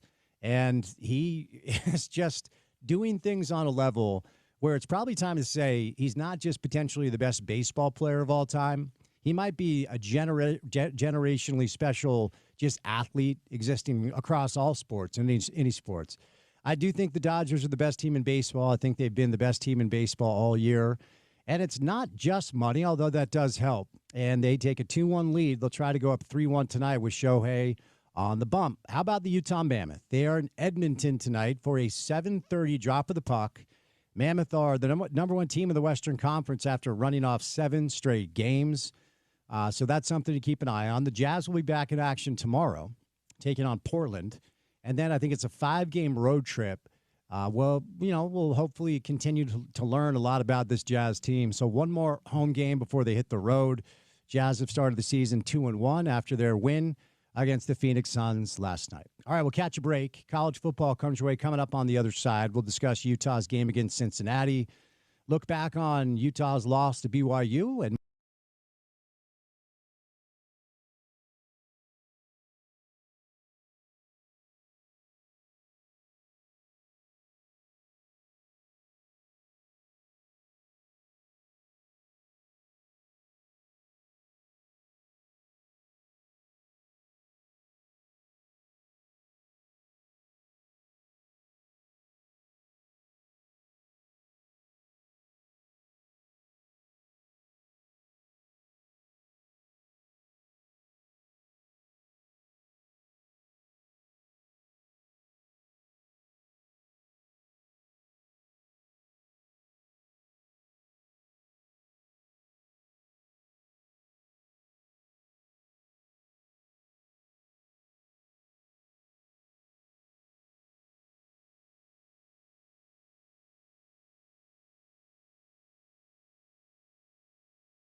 how invested are you when it comes to like what helmets Utah's going to wear, what uniforms Utah's going to wear? I feel like Zero. Okay, see, I kind of feel the same way. I feel like people are really into like uniform watch. Mhm. And Some are. maybe it's a big deal. Like one of the things that clearly has allowed Oregon football, well, since I don't know, it's been a long time now, 2006, 2000, whenever China Chip Kelly took over, Oregon became really cool for the youngs because of all their uniform combinations. Oh, yeah. Of course, that's a Nike tie with Phil Knight. So I feel like it matters to a lot of people, but I can't really get into it. It doesn't matter to me at all. And to be clear, I'm not saying it doesn't matter or it's dumb or it's not. Like, I just don't care. Right? To me, it's laundry. It's a uniform. I'm all about the football, as you I have know come you to are. expect. I know you are. But like seriously, it's it can be important. I do think that a brand and a consistent brand and a good look is actually important, especially in the NIL age. I think, as you mentioned, Oregon kind of put themselves into a national exposure notoriety standpoint because of looks, right? And so, it's not that it's a nothing burger. There are like accounts with thousands and hundreds of thousands of followers that are just like uniform watch accounts, right? And there are people that are all about it all week long. It's what they're talking about. It's what they're talking to their friends about. I mean, it's not something I can get up for. But that being said, on Halloween, it's a blackout, if you will, and they're doing like the hand painted helmets. You don't know what they are yet. So you'll get a surprise on Saturday. You'll see something you haven't seen before, at least. Are you going to be dressing up for Halloween this year? It's on Friday, right? It is. No. Okay. Probably not. Well, so why did you ask the follow-up if it was on Friday, if the answer is no matter what? Just because there's a chance that someone like talks me into going to a Halloween party. And if you go to a Halloween party and you don't dress up, you're kind of like you're too cool for school guy. Right? I'm not going to be that guy. I'm just not going to go to the party. We had our work Halloween party today. Were you aware? I didn't realize it until I walked in. I thought it was tomorrow. But I did get a bunch of good chili and cookies and there's a bunch whatnot. is that food still out there? Some of it. I was a little late because I tried. Somebody brought in Taco Bell. Yeah. And I'm not going to lie, I like myself a little Taco Bell now and again.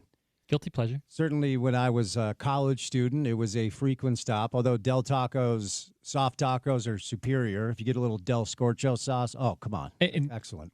The Baja Blast, the Mountain Dew thing, like when I was 19 years old, it just having that on your menu would bring me me and my friends would drive 30, 40 miles out of rural Utah to go get a Baja Blast at Taco Bell. So I get it. So I saw that there was some Taco Bell tacos, and I'm like, oh, that sounds kind of good. Haven't had one of those in a while. They were a little old, so I took one bite of a cold Doritos Taco Bell hard shell taco, and I'm already regretting it, so Hey. I missed out. Good times. Old times. But I was unaware that today was our work Halloween party, so when I showed up for work and everybody was celebrating, I kind of felt like I was the guy that spoiled the party. Yeah. You weren't alone, though. I was also not in costume. I think once you pass a certain age, you can't like give people grief for not dressing up. Mm-hmm. It's just it's our thing or it's not. I wasn't a big Halloween guy when I was a child, so I'm just not going to really lean into it as an adult either. I was like the Grinch on Halloween when I was a kid. I did enjoy it as a kid, and honestly, Halloween as a college student is a wonderful opportunity to enjoy yourself on a number of different levels. So hopefully the college kids are going to enjoy it. By that, you mean a lot of parties and scantily clothed outfits. You don't have to perv it up, Porter. I'm just saying a chance to go out and have a good time. You looked at me sideways. I knew what you were getting at. Well, I mean, it's also a chance to meet people and fraternize and enjoy yourself if that's what you're into. And I will tell you, as somebody who lives close to campus, these kids are still getting very loose on Halloween. Good for them. Yeah. Just to be clear, I support it. Mm-hmm. I was just being transparent. Fair enough. As a football guy, there you go. I referenced this earlier. The defensive line grade for Cincinnati last in the Big 12. That's the matchup that I've been kind of dialed in on since we turned the page to Cincy. So it feels like if you're Utah, what worked against Colorado, what worked against West Virginia, and look, Cincinnati deserves a lot of credit. They're undefeated, and that Sorsby kid is a good quarterback, and their offense has been really good. But from a mismatch perspective, if you're a Ute fan, that's the one dynamic that should give you a lot of confidence and might explain why this line is suddenly 9.5 points. Yeah, outside of Cincinnati finding something like really particular to force Utah into a pass game, right? To force one of Devin Dampier or Bert Ficklin to beat you down the field. Outside of them turning Utah one-dimensional in some like unforeseen schematical change, I just don't see them stopping Utah very often. I think Utah gets a lot of yardage up on the board and gets some points up on the board as well.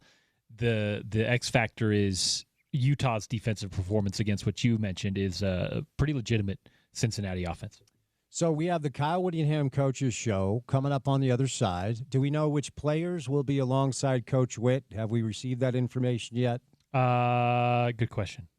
Well, Coach Witt and some players and Bill Riley will be with you coming up next. And then we will join the World Series in progress, Game 4, as the Dodgers have taken a 2-1 lead after Freddie Freeman's home run in the bottom of the 18th. Shohei Ohtani is pitching, which is hilarious. 17 hours rest after hitting 2 dingers last night. So we'll send you to Riles and Coach Witt coming up next. We'll see if there's any new information about who's going to play quarterback. And then we will send you over to the World Series. We'll join that in progress. So keep that in mind. Porter, before we say goodnight, what comes our way on a Wednesday edition of the program? On a Wednesday edition of the show, how about a former Ute, Andy Phillips? I'm sure talking some kicking game, but maybe some NIL stuff. The guy was goodness gracious, he was a professional skier while he was a football player. RSL Hour. How about some football guys? Jason Kreis, Steve Starks will be with us tomorrow. Kenneth Scott, the former Ute wide receiver, and then Sammy Mora of Ute Zone. And tonight on the Coaches Show, as you asked, Jackson Benny and one aforementioned Bird Ficklin. There you go. Ooh, Bird Ficklin on the Coaches Show tonight. I wonder if that means we have our starting quarterback for Saturday. He was also the chosen athlete on the uniform reveal. So very nice. Maybe they're just trolling us. Yeah. Well, I mean, actually, they are. Lander Barton was on the injury report last week. Let's keep that in mind. I'm told that we have a very special announcement with Steve Starks, president of the Miller Corporation, and Jason Kreis live in studio tomorrow. So stay tuned for that.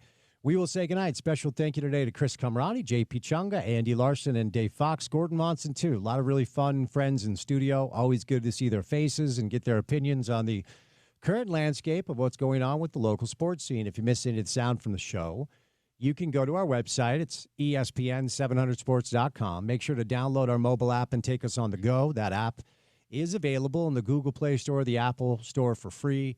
ESPN 700 app. Then finally, for what we do in our space every afternoon for 4 hours, check out our podcast page and give us your support. It's called The Drive with Spence Checketts. That's available wherever you get your shows.